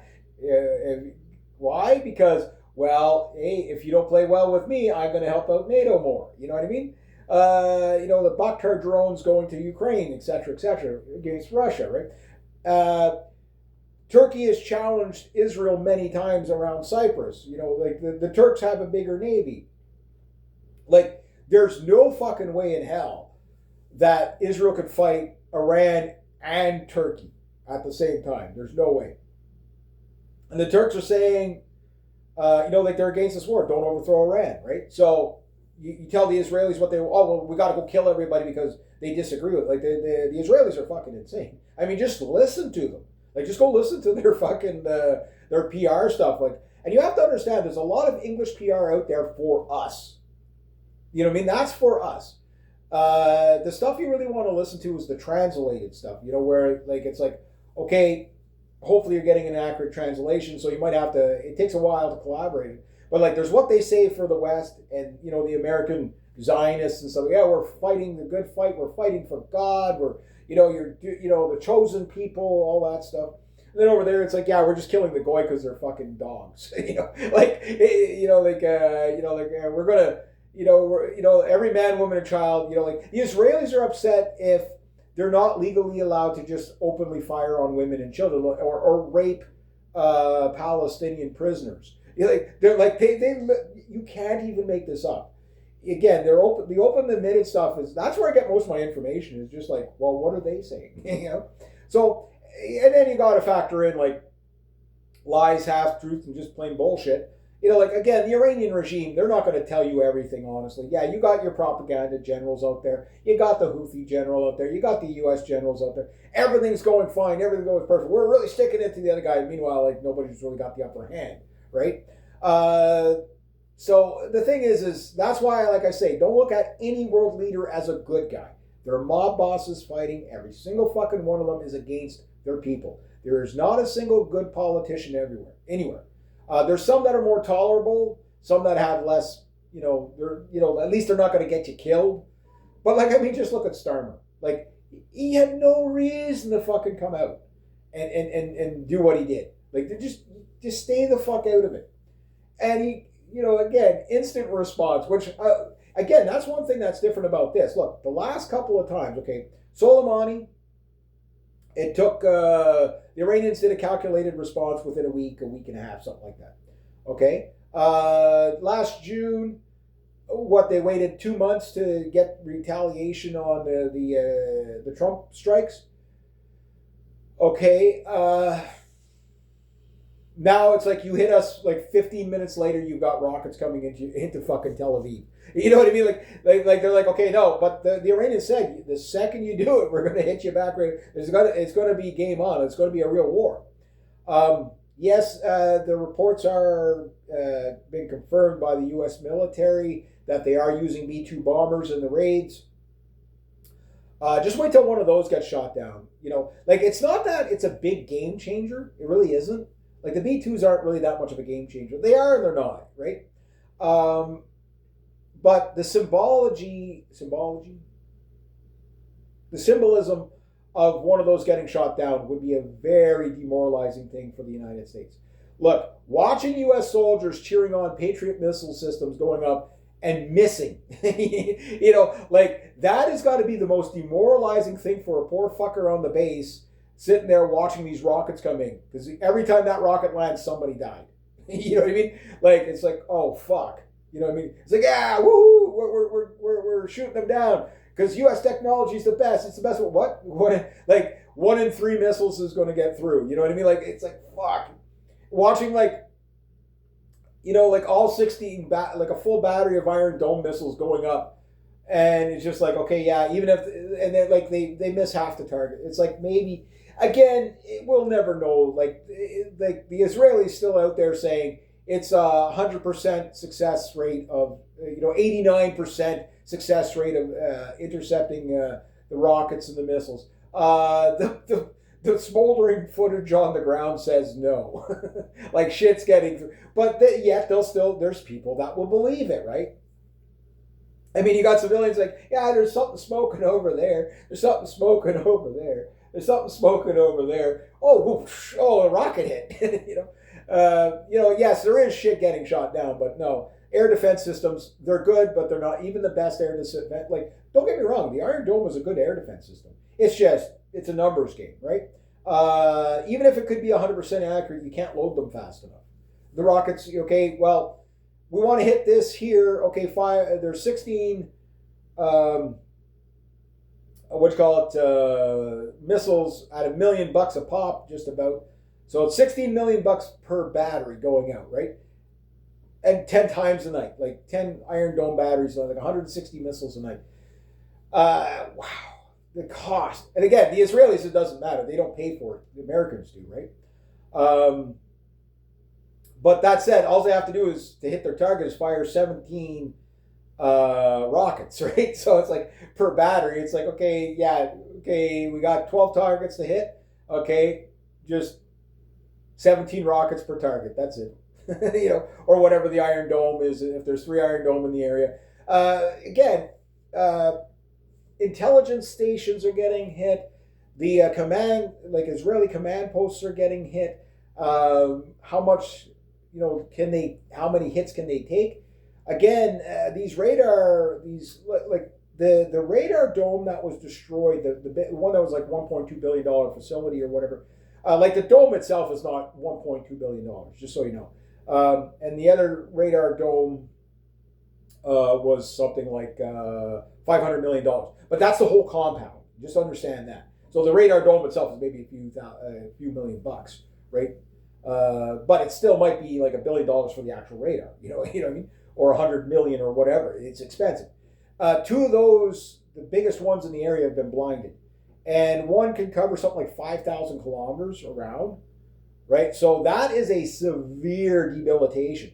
And it's not in the way you think. It's not just about the rockets coming in, because the short-range radars will, they'll pick those up. The warships will pick that up.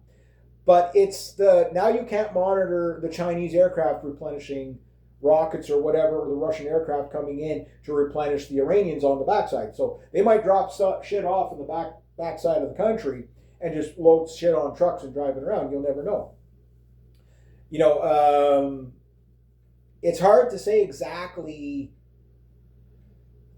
how the supply chain is going to work for the Iranians and the Chinese, but again, the second you take aircraft carriers and warships, it's coverage, less coverage, right? Every warship that goes down is one less phased array radar, searching the skies. It's one less potential of interception. Like if you have to solely rely on warships to intercept the rockets, then the Iranians can get really smart and say, Well, we can take the trajectory of the rockets, pull it in a little bit further so that you have to draw the warships in closer, right? Because again, they're going to run out of missiles, regional missile stocks faster than the missile stocks themselves, right? Because even if C-5 Galaxies are landing with missiles from the United States on a nightly basis into Israel, they still have to get dispersed, right? And at some point, again, these drones are going to find, let's say you're going after a radar station, okay, and you have one of these little drones coming in, and you see a C-5 Galaxy on the tarmac. You're going to hit that. Why? Because you can get the radar tomorrow night, but the C-5 Galaxy, you can't replace that plane. It's kind of like the Antov 225 in Ukraine, the largest airplane in the world.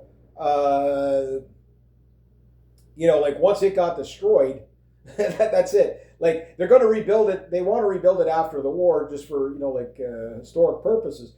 But again, you can't replenish that, right?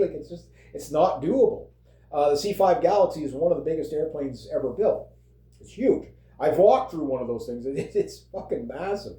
I've been through the Globemaster is impressive. Even the C-130 Hercules are impressive to walk through with it when both ends are up there, or the ramp is down and the front end's up, the nose is up. Just when you get out, you look up at the nose that high. It's colossal, right? It's so cool.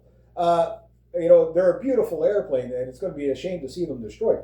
But again, heavy lift aircraft, the Americans have, if you add up C-130s and Globemaster 17s and C-5 Galaxies, there's not that many C-5 Galaxies left flying, a handful of them. But it could be 100. I don't know what they would have in C-130s and mothballs, but the C-130 is those are turboprops, right? They're not going to be able to bring stuff like missiles and stuff like that, no problem, but you won't be able to bring as much at a time. It's really the Globemasters that are bang for the buck, or the C-5 Galaxy, because the C-5 Galaxy, one of the reasons why they stopped using them was they had to fly too fast for paratroopers. So a Globemaster, you can paratroop guys out of it safely. The C-5's Galaxy just a little bit, because it's so big, it's too high a speed, so people, I guess, were smacking off the side of the fucking Galaxy when they were paratrooping out. But you can move a lot of shit with it, right? You can move over 500 people at a time with it.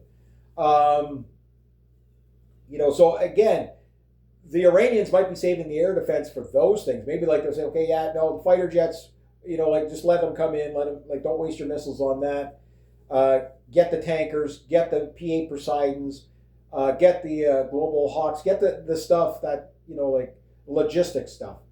Because the logistic stuff can't defend itself as well, right? But it cuts off the supply, so that when you have F-18s and F-35s that now have to move the aircraft carrier in another 200 miles just so it can actually do the trip on either drop tanks or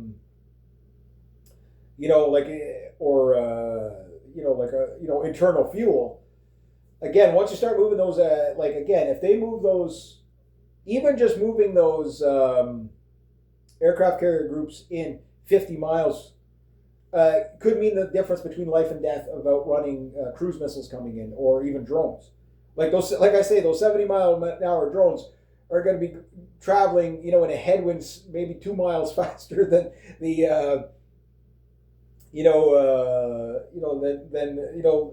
than the aircraft carrier, but it's going to be the race for the finish line, right? So it's at some point when they do decide to hit the carrier groups,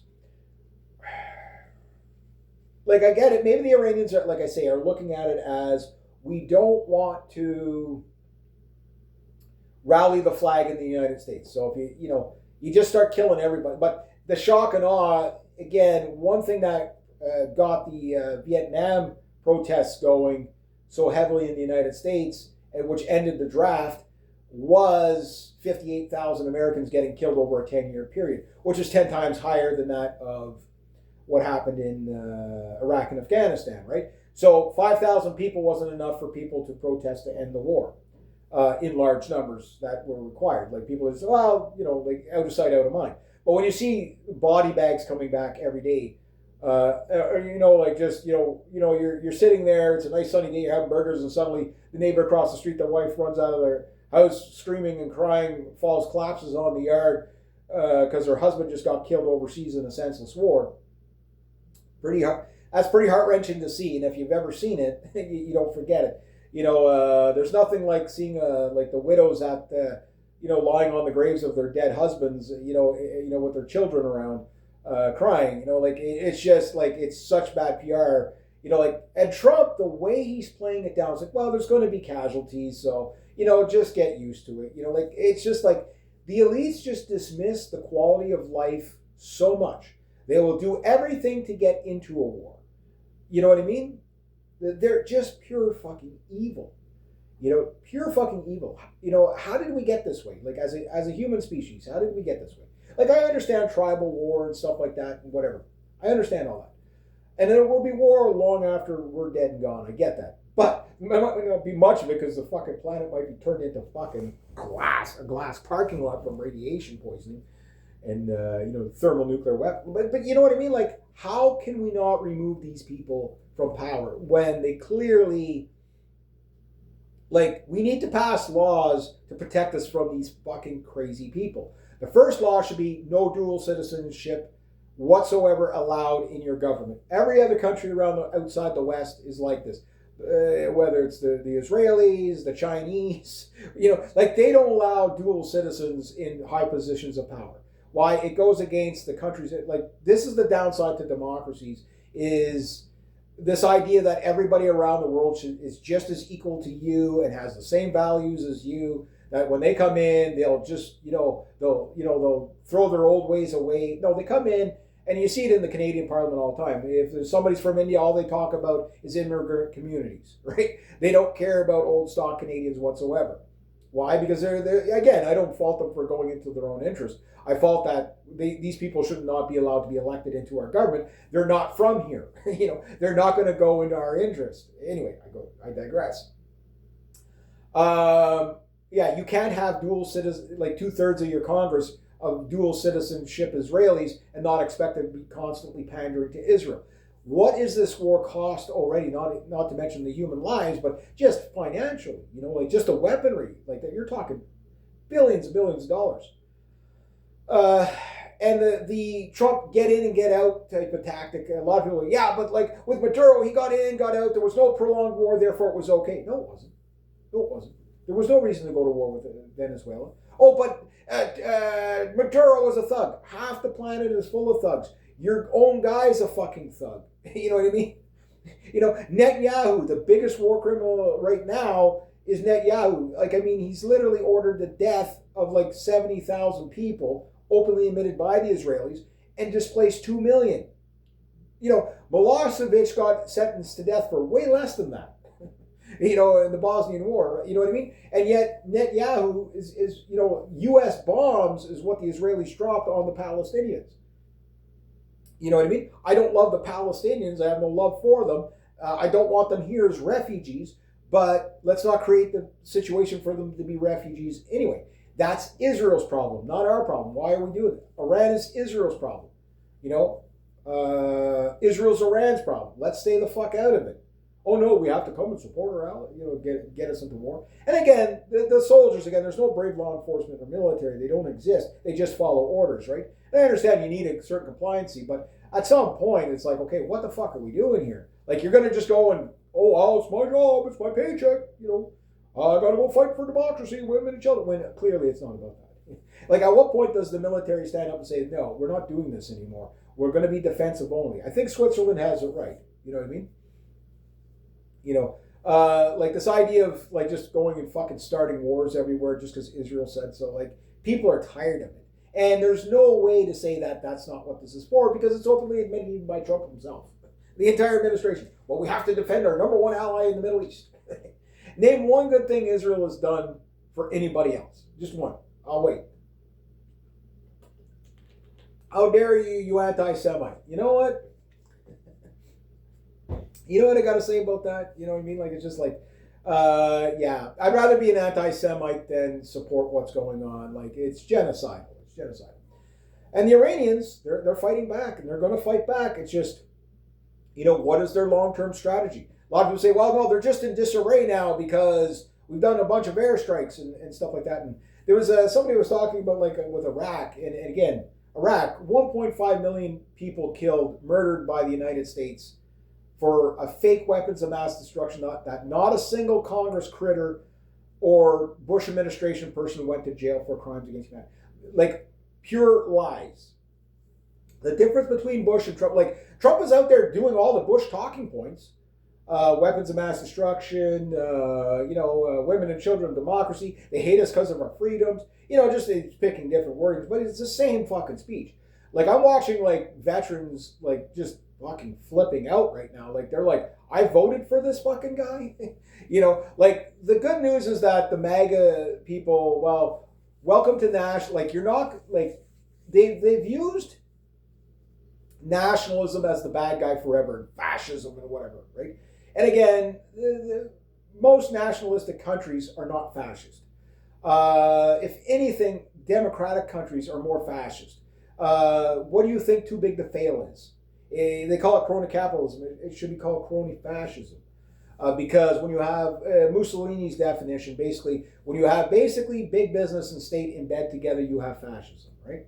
That's one of many loose terms of fascism. I get it. The scholars are going to come out. I understand. But in general, that's what it is. So what do you think the Federal Reserve is? It's a form of fascism. What do you think the tech giants are who get bailouts for everything? That's fascism, right? But that is nor good nor bad. Like, protectionism is not a bad thing as long as you're not harming anybody else. And again, it's amazing to see all these libertarians okay with going to war with Iran because, fuck it, we should be able to take the spoils of war. Why shouldn't we? I thought you were a libertarian and believed in the nation state. Well, clearly you don't, right? But there is a lot of libertarian to nationalist pipeline, and there's going to be a MAGA to nationalist pipeline where it's like, okay, globalism has failed, you know, in a lot of ways. It still has a merit, but we can't be just competing with the third world labor-wise, and then to the point where we can't compete with the third world labor-wise that we have to actually have temporary foreign workers come in and undercut our labor, which is being done in every Western country, right? So we can't go with that globalist model anymore. We know that. Okay, but we also can't have a police the world interventionist model where, okay, we don't like this guy, so we're going to put in an ISIS leader just so that we can overthrow the other evil Assad dictator because Israel didn't want him there. And why? Because Syria was one of the most powerful countries to challenge Israel. That's the only reason why they overthrew them. You know what I mean? It's not because Syria was fucking with Israel.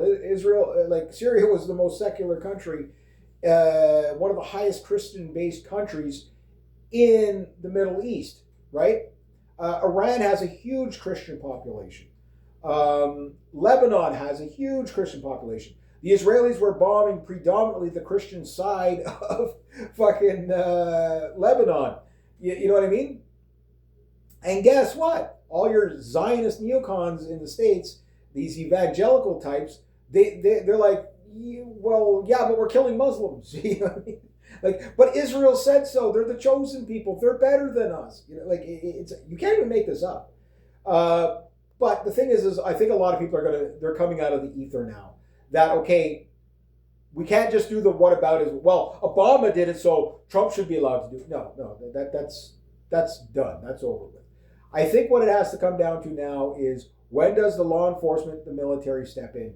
At some point, you have to realize, and again, I understand the majority of the military voted for Trump. They didn't vote for this. They voted for the guy who promised he was going to end all the wars. Do you remember all the Trump speeches against the Iraqi war, how much of a disaster it was and a blunder? You know what I mean? Like, it's just betrayal after political betrayal. Like, it's going to lead to revolutionary stuff. I think once the war reaches the United States, that's going to be a game changer because it's not going to be people signing up to the. Yes, you're going to get your ass clown that's going to do that, but it's going to be more revolutionaries in the street that are going to fight the system, right? So you see people pounding on U.S. embassies. Again, you're about to see a lot of American civilians also, and tourists and stuff killed in the Middle East because they can't get out right now. Why? Everything's grounded. Flights are canceled. At some point, the Iranians, like they're going to destroy all those airliners sitting on the ground, right? This is costing, and again, the Iranians said, look, if you support the United States, it's going to cost you, right? Because like the Saudis can't join in on the military strikes because if they do, like they're toast. Like they'd be toast over the year. Good. Like the Iranians' next play is okay. Well, we've got all the American bases completely destroyed. We're not going to waste rockets on that. Okay, Saudi Arabia here, UAE, Qatar, Bahrain. Here's the thing: you like your oil supplies, because we can fucking end those too, and they are hitting some oil rigs already. They're just damaging them. They're not completely destroying them. But at some point, you send 10 rockets into an oil rig, it's gone. You hit the oil wells, yeah, and all the fucking holding tanks. Oh, that would collapse world oil prices overnight. Saudi Arabia would be, the Saudi royals would be done. They would lose their cash cow. So the question is are the Saudis more loyal to their oil reserves or the United States, right? So if Saudi Arabia can't even come close to taking out the Houthis, like the Saudis they've been at war with the Houthis for a long time, right? But the thing is that there's no way for the Saudis to take on Iran. There's just no way. They'd be wiped out their military would be wiped out in a few. Egypt could probably take Iran, possibly. They're big enough. Former Syria would have been able to take Iran, but again, they were allies. So, and Egypt, they've been trying to stay on the sidelines as much as possible. I don't think they've been hit. I don't know if they've been hit or not. They do try to stay out of it. Turkey, obviously, and Iran would be like the match of matches, right? And there's no way to get Turkey to fight with Iran directly. They don't necessarily like each other, but they do understand that, the Turks can fight in their domain, right? Because they're the largest military in NATO in in that region, right? They're the largest, next to maybe the Ukraine now, because Ukraine, with the war or whatever.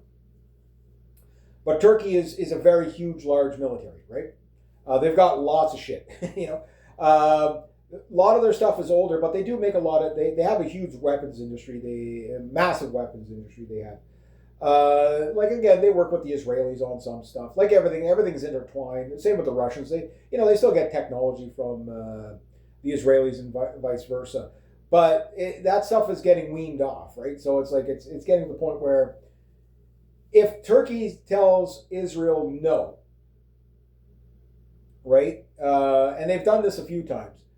And they decide to do something about it. Can the United States take Iran and Turkey at the same time? Even if Turkey and Iran are not fighting on the same side, there's no potential for the Israelis to defend themselves against the Turks. No, not even close.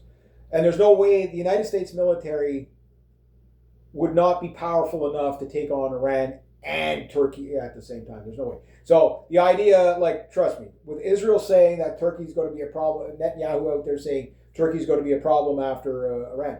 Well, the Turks are already gearing up for the war. Trust me, they heard you. They heard you.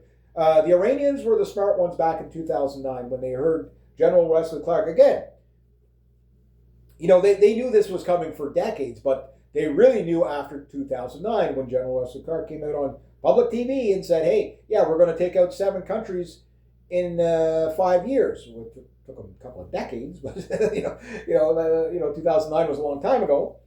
But because it took so long for Syria to fall, right?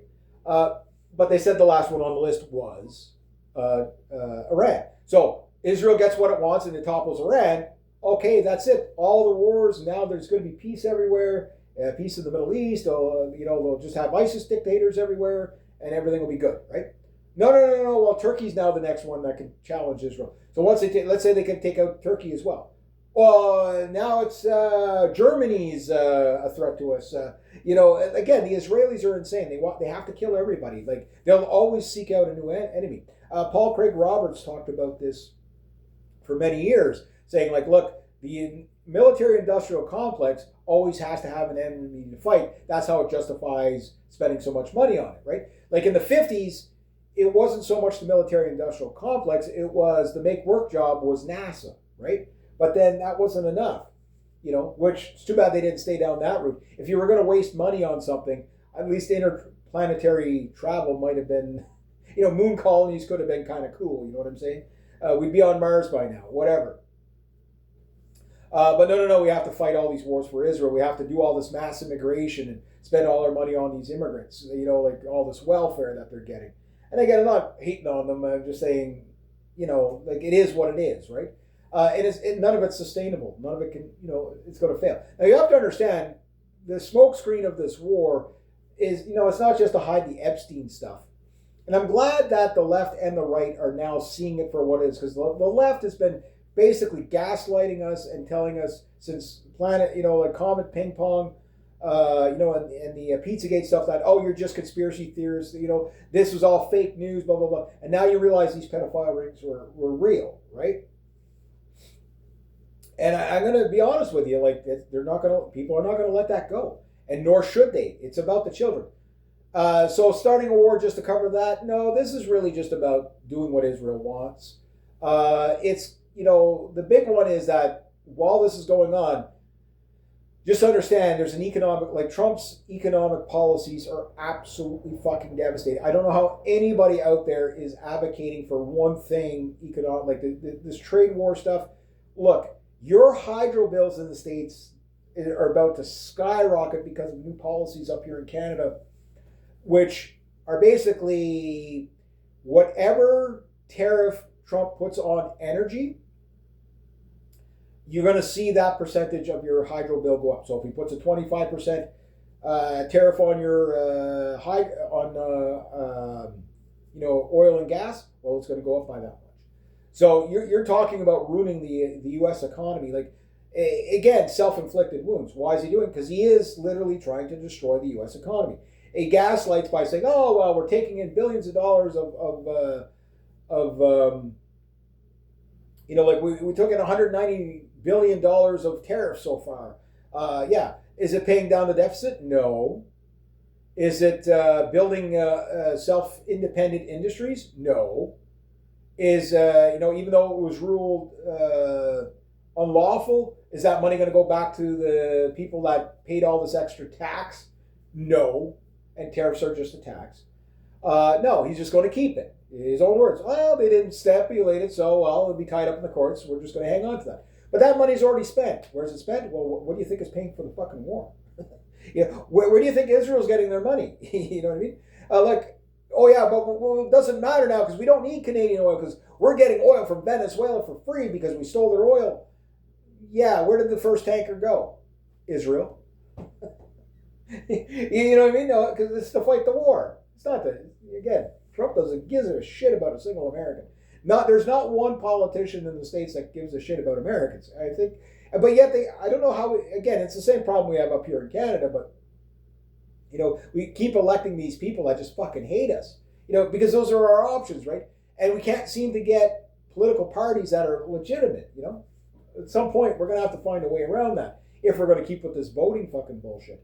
At this point, I'm like, just install a good dictator that's nationalist. You know what I mean?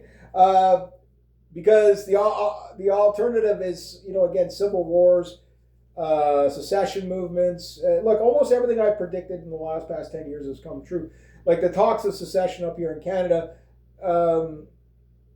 Quebec and Alberta and stuff like that. I think most Albertans are still sensible enough that they understand that, no, joining the United States is a bad fucking idea. If you just look at the economy, that would destroy Alberta overnight. And yes, Alberta's got its problems right now because oil prices are low. and they have, they're $9 billion,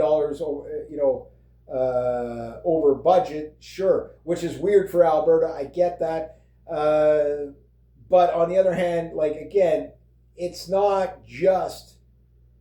And you got, of course, your Juno News type people and the Sun, Rebel News and all that going on about, buying LNG, the East Coast buying LNG from, from Australia rather than Alberta, blah, blah, blah, blah. Again, not everything is a personal, like, just because other provinces do stuff, it's not a personal attack on Alberta. You know what I mean? There is other reasons why they're doing it. Go look into it. They're doing something different. What's Alberta going to say when like Nova Scotia basically, or New Brunswick, whoever bought the LNG, like they're like, yeah, we're going to use this to develop our LNG, refinements and stuff like that. They're actually building a refinery. Like, we should be on board with that. Why? Because that could be pipelines later on. And again, you're not looking at it the right way. You're looking at, they're competing with us, and that therefore is a bad thing. No, it's not a bad thing. It's a good thing. Why? Because if a province draws in more money for itself, it's less transfer payments it gets. This is one of your main arguments for Alberta separation, is transfer payments. Okay, well then what we should be advocating for, and again, it's a lot easier to go over here in Quebec. I don't know if he's going to win re-election. I hope he does. Not that I like the guy. It's just he's been stable for Quebec. He's been the best Quebec politician we've ever had. And that's not saying much, but it's he's been a lot better than anybody else. However, between him and Daniel Smith, what we need to do is because Daniel Smith has been trying to butter him up, and he seems to be like the social license thing, right? Okay, yes, you've got a lot of leftist students in Montreal and stuff like that are anti, the climate change people. Yes, we got a big problem with progressivism and stuff like that in Quebec. But the thing is it's not for climate change, it's for sovereignty claims. Quebec's claim was this: Canada's holding us back, therefore we have to separate. Hence why they don't fucking develop their own resources. Because I can guarantee you this, there's almost as much oil in Quebec as there is in Alberta. So if you were to get, sure, Alberta wouldn't get the sale, but they wouldn't have to pay the transfer payments, and Quebec could be wealthy enough to start giving transfer payments to other provinces, and they could use that money to develop their resources that no territory or no province has to do transfer payments, because everybody's fucking working in industries in their own province. That's what we should be doing, but I digress. Again, rather than getting oil from Saudi Arabia, let's reinvest in the Hibernia plant. Sure, it might not have been as competitive at first, but this is why I'm a nationalist. I'd rather pay a little bit more for something that's built in my country than insource it and undercut my labor and all this. Again, we can't compete with the third world. Let's not try. You know what I mean? But anyway, I digress. So I guess there's going to be a lot of videos for the next little bit to see how this plays out. That's all the information I really have for now. Again, there's a lot of gray area. There's a lot of propaganda. There's a lot of partisans. Oh, look, the Americans are winning. We're winning. And Iran is toast, and they're on the run now. And you know how it goes. And then, of course, it's the other way. Oh, the Americans, everything they're doing is a blunder. Blah, blah. I get that, too. And another, there's a gray area. To underestimate the U.S. firepower that's in, off the coast of Iran, you can't underestimate it, but you also have to be realistic of what it takes to keep that running. It's not sustainable, right? Those aircraft, give them another week, there's only 250 aircraft there on behalf of the states. Maybe with all supporting aircraft, you're looking at massive maintenance during times of great military procurement and parts shortages, like the Super Hornets. Those things have had part shortages for years because all the money went in on like 3 military programs for the states: the Zimwald, the USS Liberty, and the F-35. The F-35 is just sucking up almost all the military budget, right? It's the worst thing. And again, okay, are they proving themselves to be battle worthy? Yeah. But this is week 1. We're like day 3. You know what I mean? What are the, how many of these things are going to be grounded for maintenance for like 3 weeks waiting for parts? Pretty soon, a lot. You know what I mean? Like you got to look at it like the sustainability of this. The Iranians, like I say, their rocket trucks. If they check the fucking tires on those things once a week, you're lucky. You know what I mean? Check the oil once every couple of days, you're lucky. You know, if they even do that. You know what I mean? And they're in an oil-rich area. You know? So they can literally pump the stuff out of the ground, put it through a strainer, throw it in the truck. You know, maybe it's not that simple, but you get the idea. You know, like yeah, they're going to be fine, right? I mean, if they run out of fuel, they could fucking use a fucking horse and buggy to pull the fucking rockets out of the cave. You know, you just gotta target them and fire them up. Like again, like, don't overthink it. The Iranians have a superior plan. It's low tech, works no matter what, and it will endure. And that I think is the like again, that's what it looks like they're doing right now. But we don't know until they can lure the aircraft carriers in closer. I think they're going to do like harassments of like, okay, fire a rocket or two a day. Like what they're going to do, I think, like I truly think it's one of two things. Either A, they have some sort of Islamic principle. I'm not saying they're holier than thou, but they do tend to be quite, fanatical about their religion. That's, that they're probably not trying to kill as many people. Like they want to get out of this and de-escalate. Like they have to show force, whatever. But if they kill too many, it'll keep the war going, right? And that's not in their favor.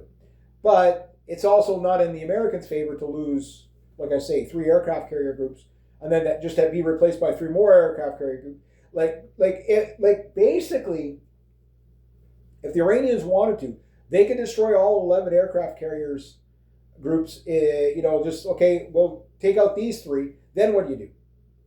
At that point, what, Donald Trump's going to start flinging ICBMs into the Middle East? No, because if you nuke Iran, you might as well nuke Israel because the radiation is going to spread throughout the region.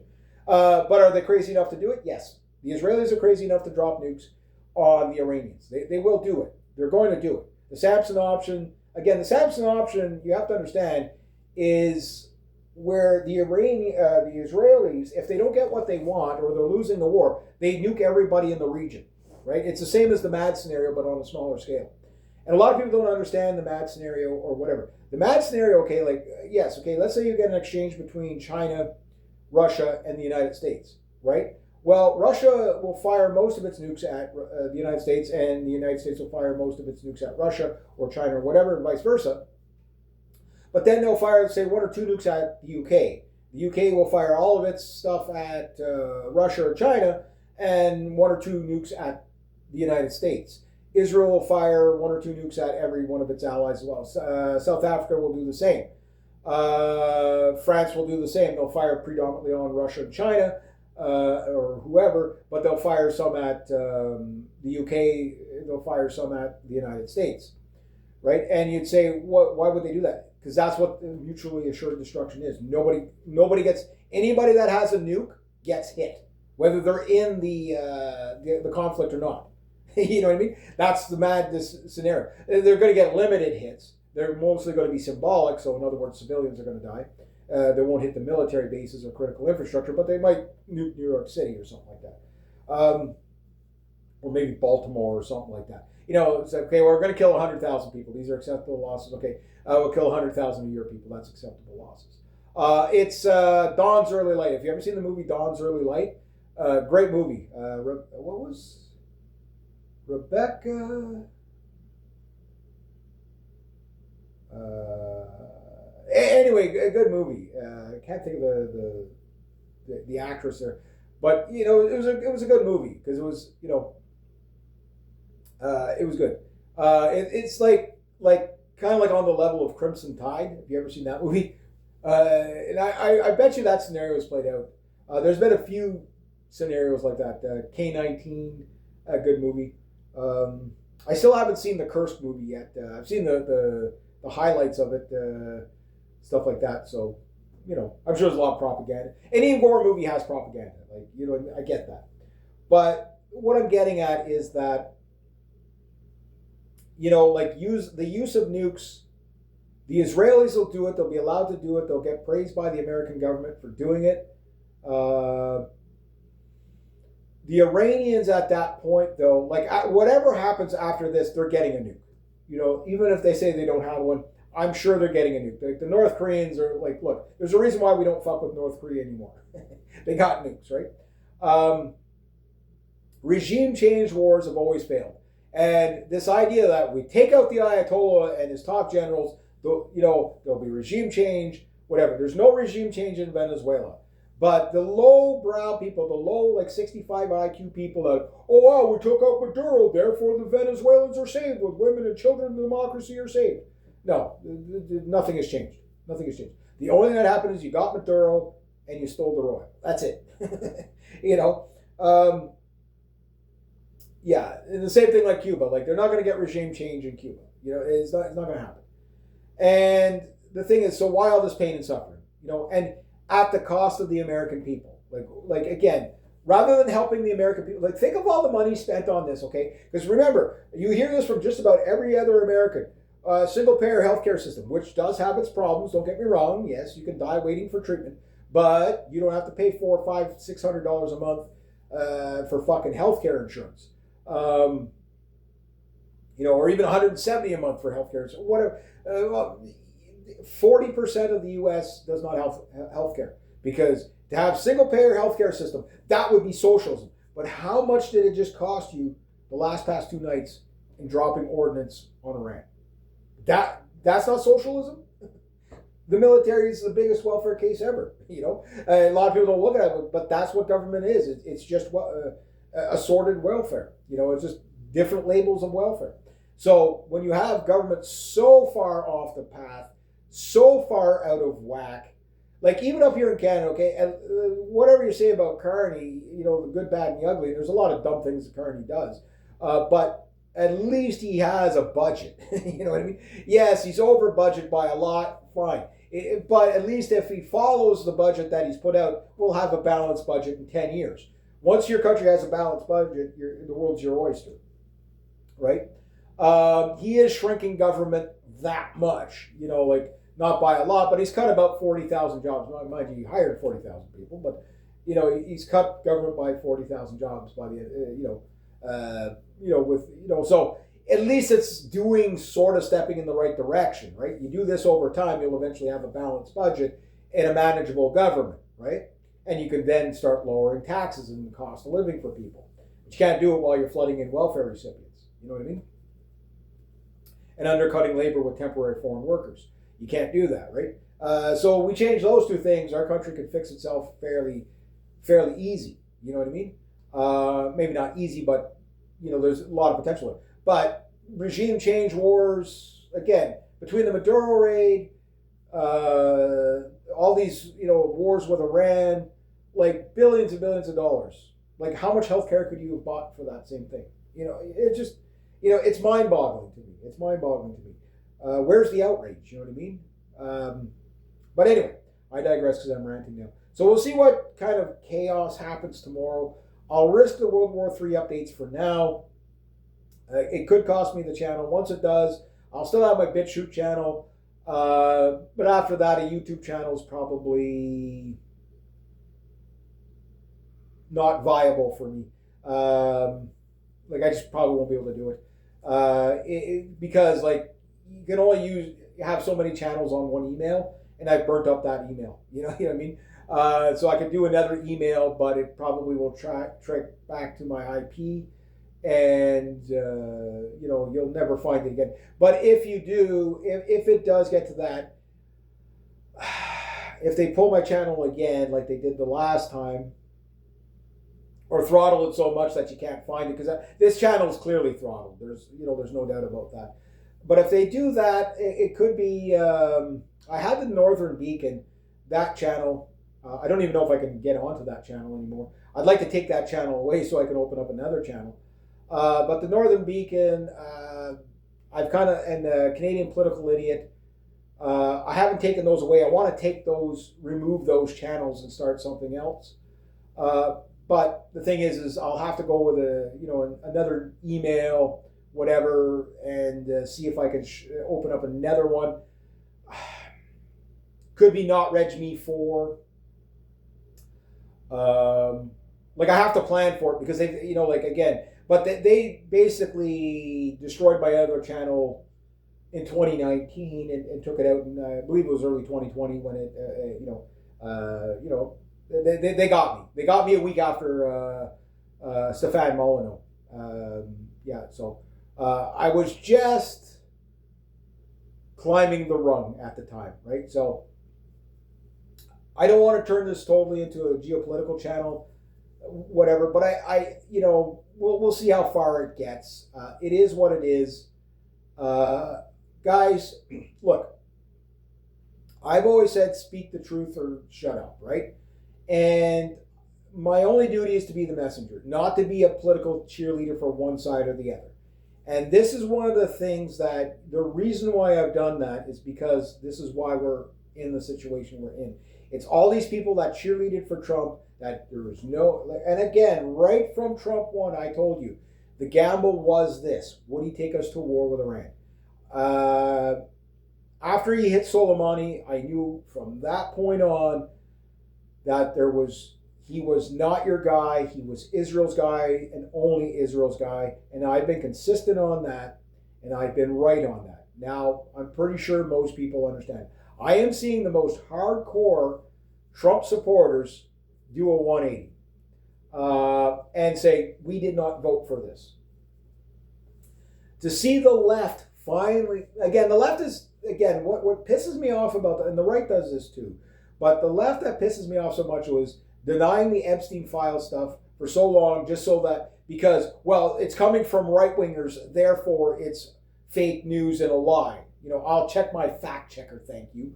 And now they realize that, okay, no, like these are coming from FBI files that are telling you that this is the largest pedophile ring probably in human existence. And just about every fucking world leader is on that. So when 2020 came around and they told you it was safe and effective, keep this in mind. You have politicians that are on the Epstein list drilling other politicians about being on the Epstein list. And these are the same people that told you everything was safe and effective, that are the people that are advocating and put you to war with Iran right now.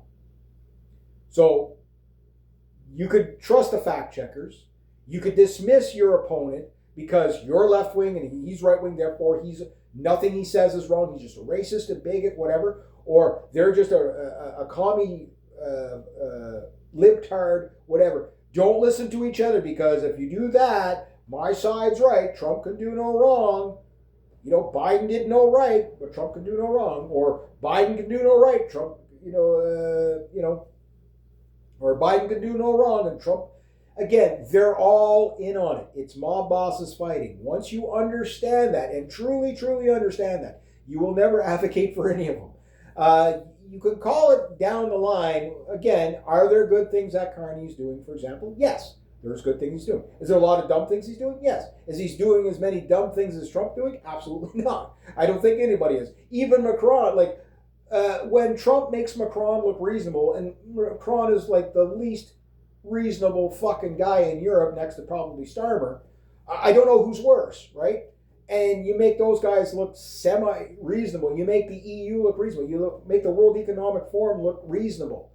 They're not reasonable. None of them are reasonable. This is what I've been trying to advocate for people. But again, in Canada, we're getting some economic wins because we've got better policies.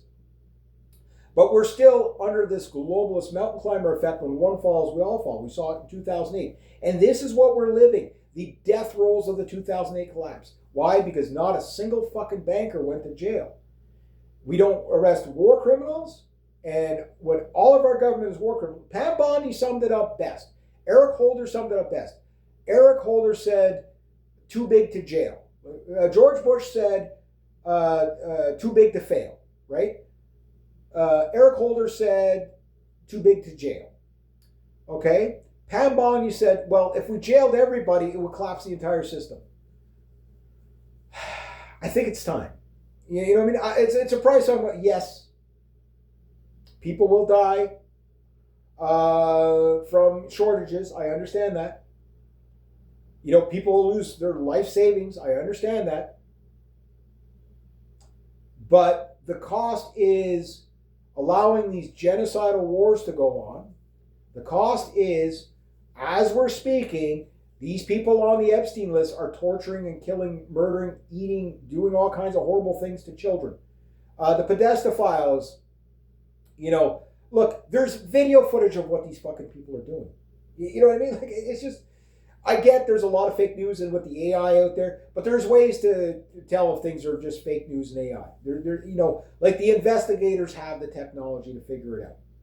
Why are there no perp walks? There's not a single brave law enforcement or military that will stop any of this. And their children, and they, like, again, these military people that are just following orders, flying over a foreign country that has not attacked them because, well, it's my orders to do so. Well, I guess you don't care about your wife and your children, because when you get shot down and die, the Israeli government is not going to thank you.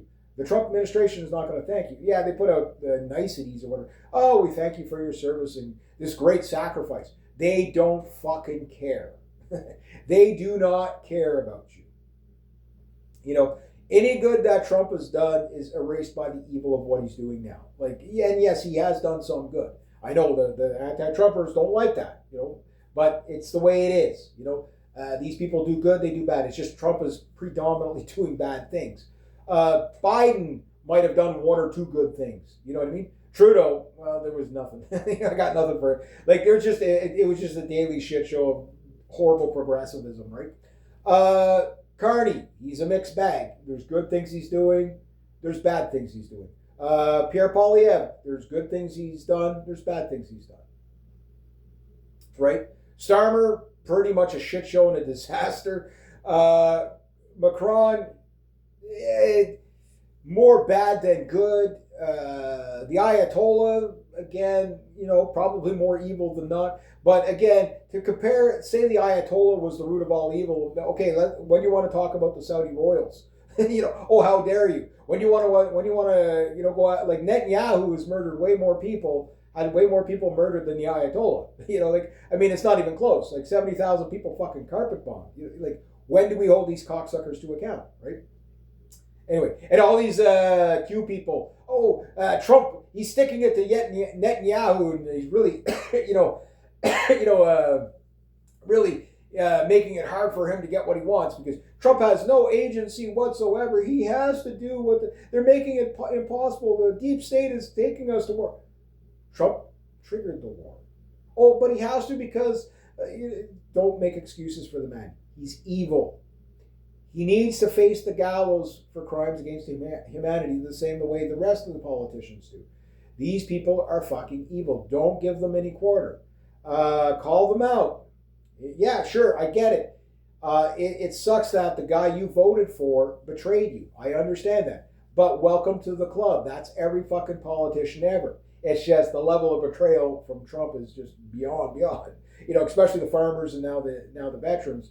And the active duty. Again, when we see the body bags coming home, I'm more inclined to believe that 500 people were killed last night, God knows, or the night before, or last night, than 3. You know what I mean? Like, with that much firepower flying around, yes, the Iranians, they've lost a few hundred people. There's no doubt about that, mostly civilians.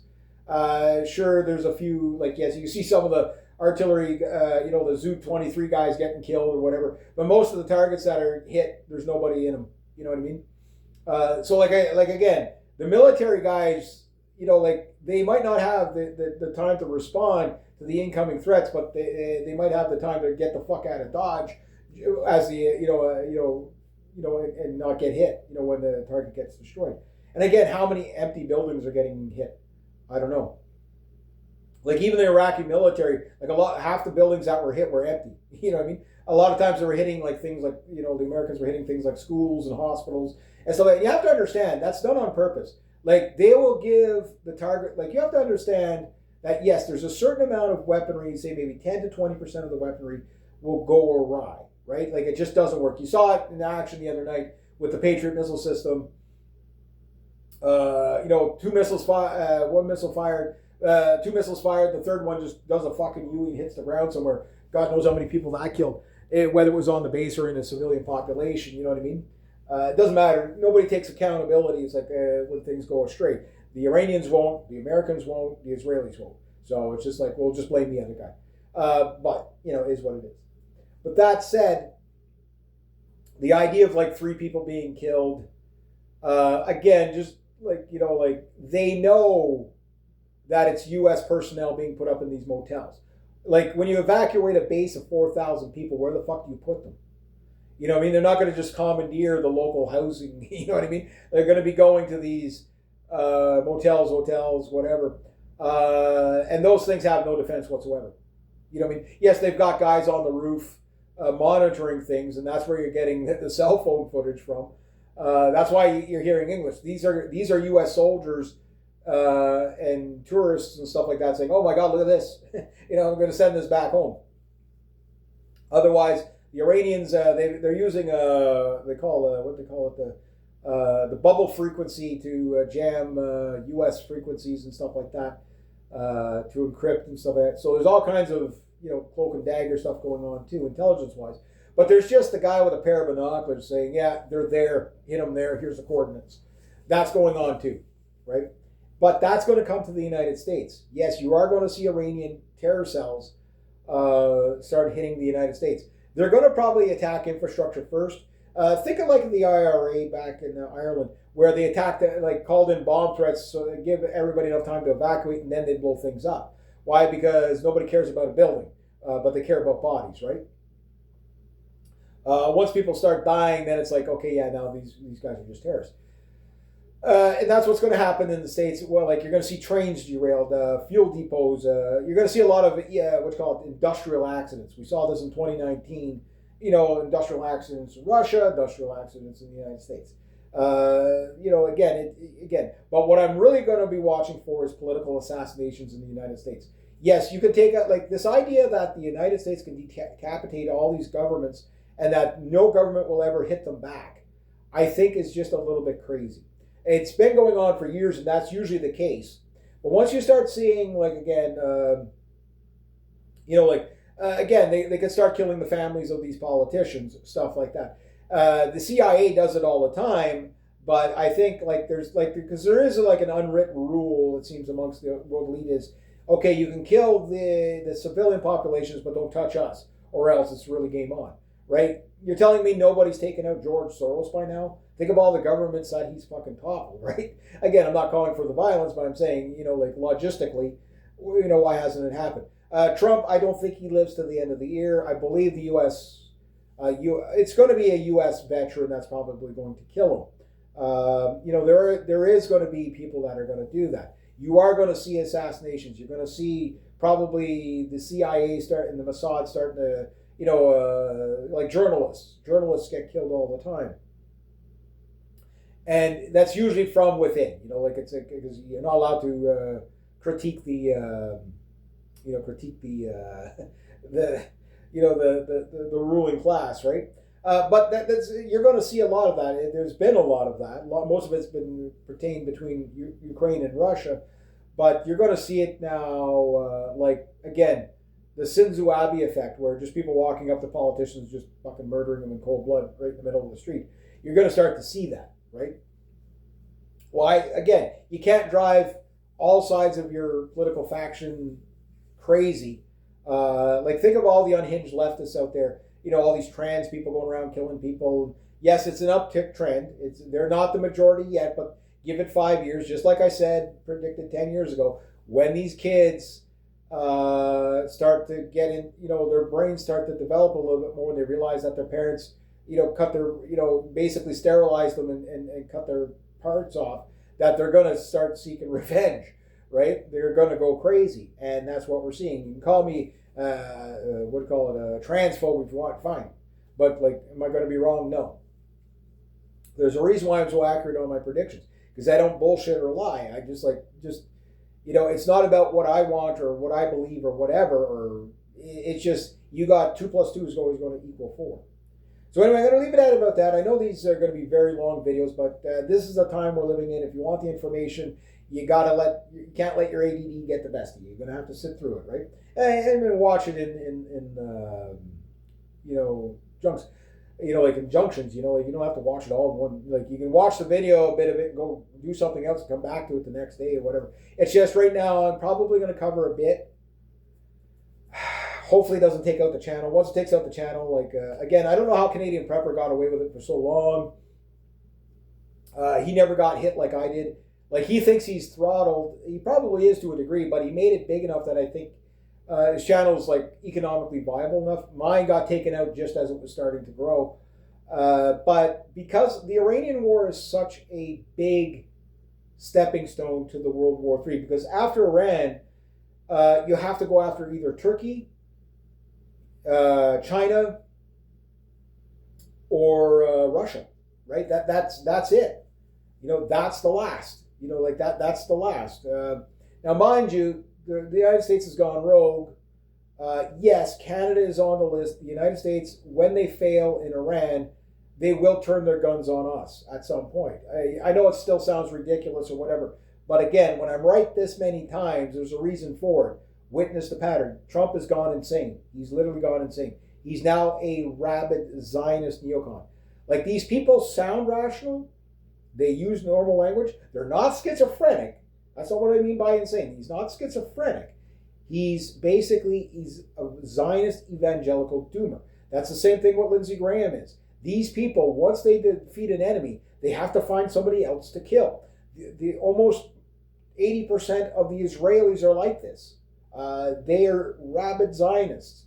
They have to kill their enemy, and they see an enemy everywhere they look. The people that help them, they try to destroy. Again, look at all the Jewish groups that open borders, all this stuff. Why? Because they hate white people, and it's openly admitted. Like, it's not me making this up. These people will tell you to your face, this is what they're doing. We have to end whiteness. We have to end colonialism, patriarchy. And again, all these leftist Frankfurt School of Thoughts that came in by Jewish minds. All this open border stuff. You got 1,200 rabbis advocating for open borders. You have all these Israel aid, helping all these migrants into you know what I mean? Like, and again, it's openly admitted stuff. Is it all Jews? No, but Jews are moral relativists by nature, right? So whether they're libertarian Jews, usually the argument from them is that, well, there's no such thing as race. There's no identity anyway. You didn't build that. You should just smoke weed and, whatever, watch porn. And, that's what they, just be an individual. It's the Jordan Peterson arguments, right? Jordan Peterson's not Jewish, but he's clearly on board with them, right? This, be an individual. Well, being an individual leaves you vulnerable. The team players are kicking the asses of the individuals, right? And this is why the Israelis have control of so many governments, because they work as a team, right? The communist stuff on the school, which backfires on the Jews, because the Jews are now viewed as like white colonialists, right? It's hilarious. Although the average Israeli is pretty beige, you know what I mean? They're pretty dark, they're pretty tan, But, it is what it is. So again, you can't see all this stuff and just listen to rabbi after rabbi telling you how, like, yeah, well, we don't hate you, but it's it tells us that we have to destroy you. So, or use you as cattle. That's the plight of the chosen people. Is that, well, whatever. And then there's just the other side that they don't believe they're the chosen people, but they're the anti-Zionists, like the Ashkenazis. But then it's like, okay, well, no one can have a nation, and everybody must persecute us because if we're not persecuted, God won't, the Mashiach won't come back, right? Basically, like the Chabad Lubavitch guys, that's who basically Trump is surrounded by, the Lutniks and all that, and Jared Kushner, her son, they're Chabad Lubavitch. They hate the goy, right? But the thing is even the anti-Zionist Jews, they're basically, again, they need to be hated because they have to be persecuted until the Messiah comes back, right? So they have to get everybody to hate. So these people, no matter what, their moral relativism tells them that we have to do things to make the populace hate us, and then just say, oy vey, we're just victims, like, all the time. They have to be persecuted. It's the bizarrest thing, but that, again, they're their own worst enemy. It doesn't make sense to most people because it's not logic, it's fanaticism, it's religion, it's all these things. They're literally fanatics. Is it all of them? No. Are there reasonable Jews out there? There absolutely is. But we are not fighting wars on behalf of women, children, democracy. We're fighting it on behalf of Israel. You know, and Trump will say it one day, and the next day he finds another excuse. Oh well, now no, we're doing it because of the oil. Oh, now we're doing it because weapons of mass destruction. Iran can't have a nuke. That's it. And then it's like, well, Iran has a nuke. Okay, there's no proof that you've shown that Iran has a nuke. You're just saying it. So he just says anything, right? He just says like the story, like this whole the pretext changes every day. We have to take Greenland because there's Chinese vessels all over the Arctic. No, there isn't. There's nobody over the Arctic right now. It's fucking frozen. You know what I mean? Like there's a few icebreakers close to port. That's it. You know what I mean? There's not going to be anybody there till June. You know, like all these. The Chinese have one icebreaker. They have one icebreaker, right? Yeah, they're going to do a lot with that. Their warships are not meant for the Arctic. You know, even the American warships are not really meant for the Arctic. They can only go up there. Canadian warships, most of them can get away with the Arctic, but we have 6 patrol boats that are designed specifically for the Arctic because most of our destroyers and frigates, well, you know, the new destroyers might be able to get up there, but when they come out, but yeah, like it's not easy to go around the Arctic.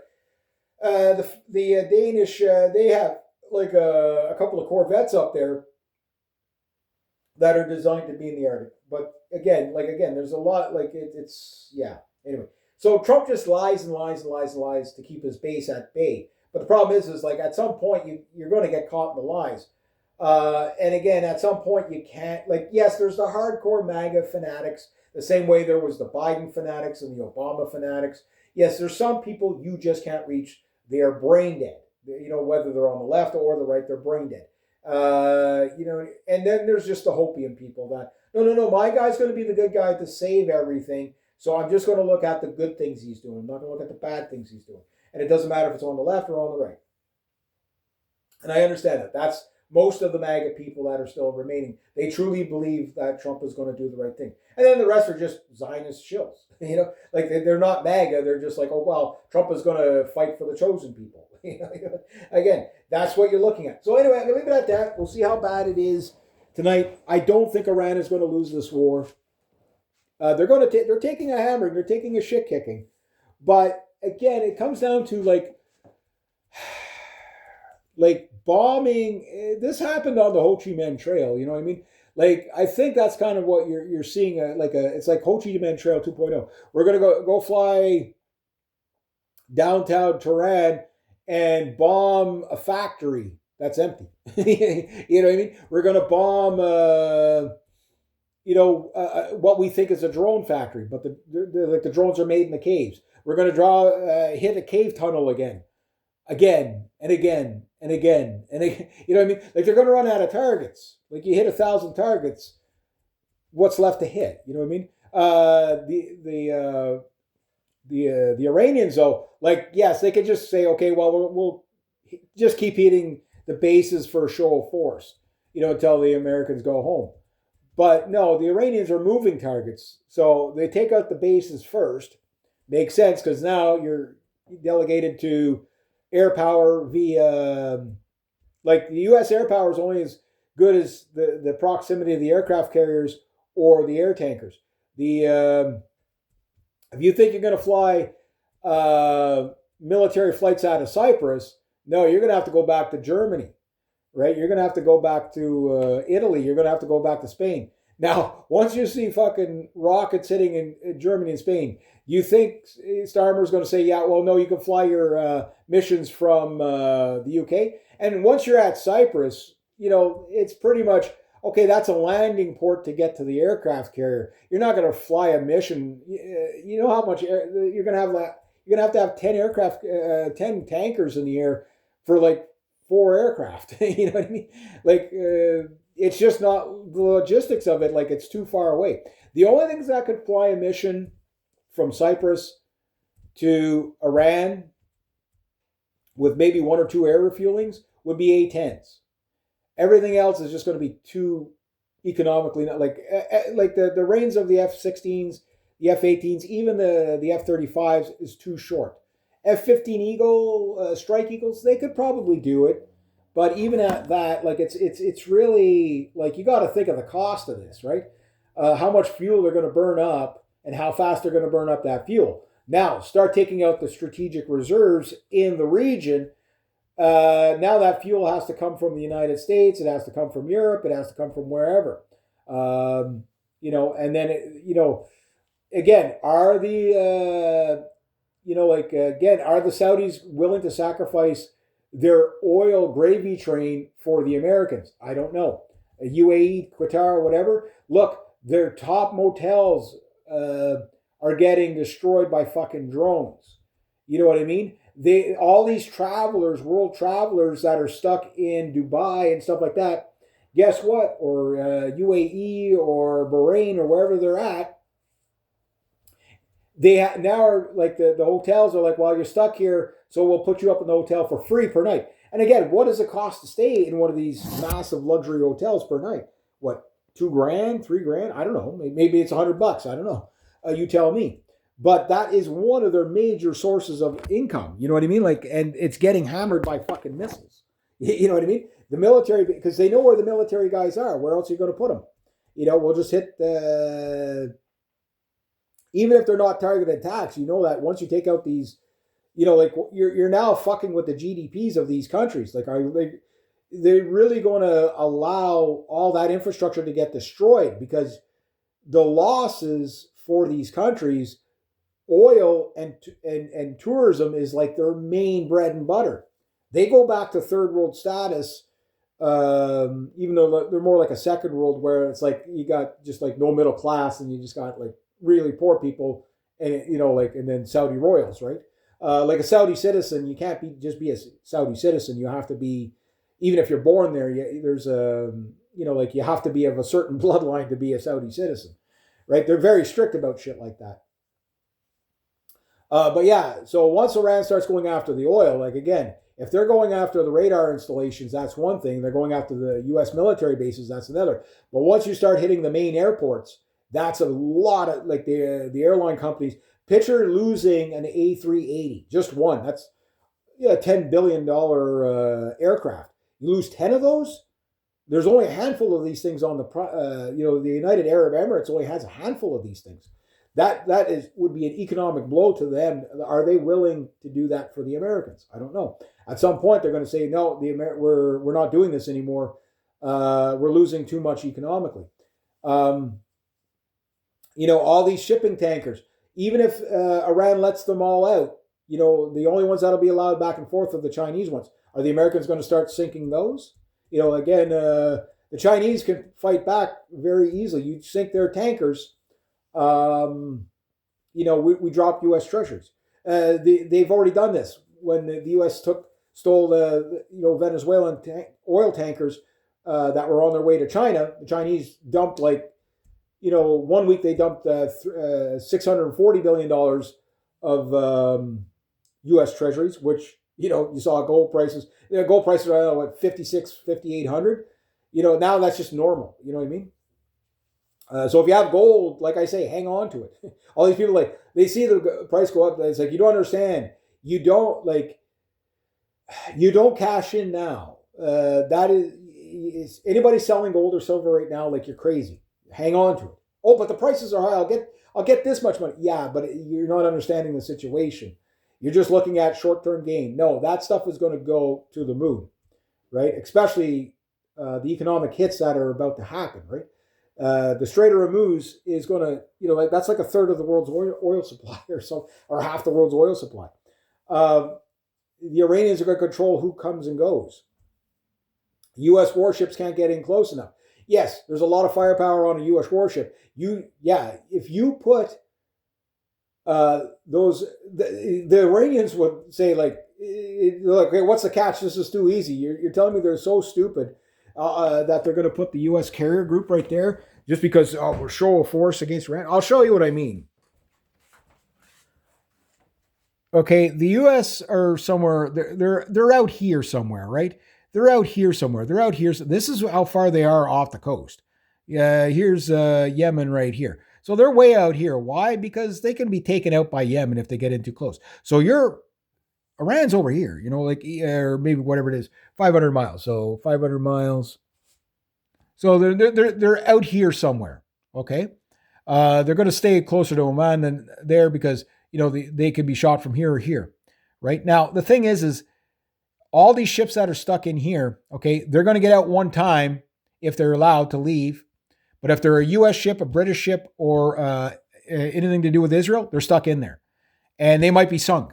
And if they're sunk, those carriers, they're not sending more ships back there. You won't be like the insurance now was like 50,000 a day for the average merchant ship going through in insurance. Now it's 150, right? 150,000 a day in insurance. Well, it's nobody's going to insure them going in there. Maybe the Chinese will say, yeah, but again, are the U.S. going to seize the stuff going to China? Well, China can get back. Again, this is a lose situation for anybody outside Iran and the U.S. Again, it's not sustainable. Is what it is. Anyway, I'm going to leave it at about that. We'll see what kind of gore details I got for you tomorrow. Be safe. Keep your head on a swivel because, yes, things are going to go crazy. And, don't spend too much time on this. Go live your life. You don't have to take part in the chaos. Just sit back and laugh at the madness of it all, and that's about all you can do. But just try not to get killed in the crossfire. That's why my New Year's resolution for 2026 is don't die. All right. Anyway, there you go.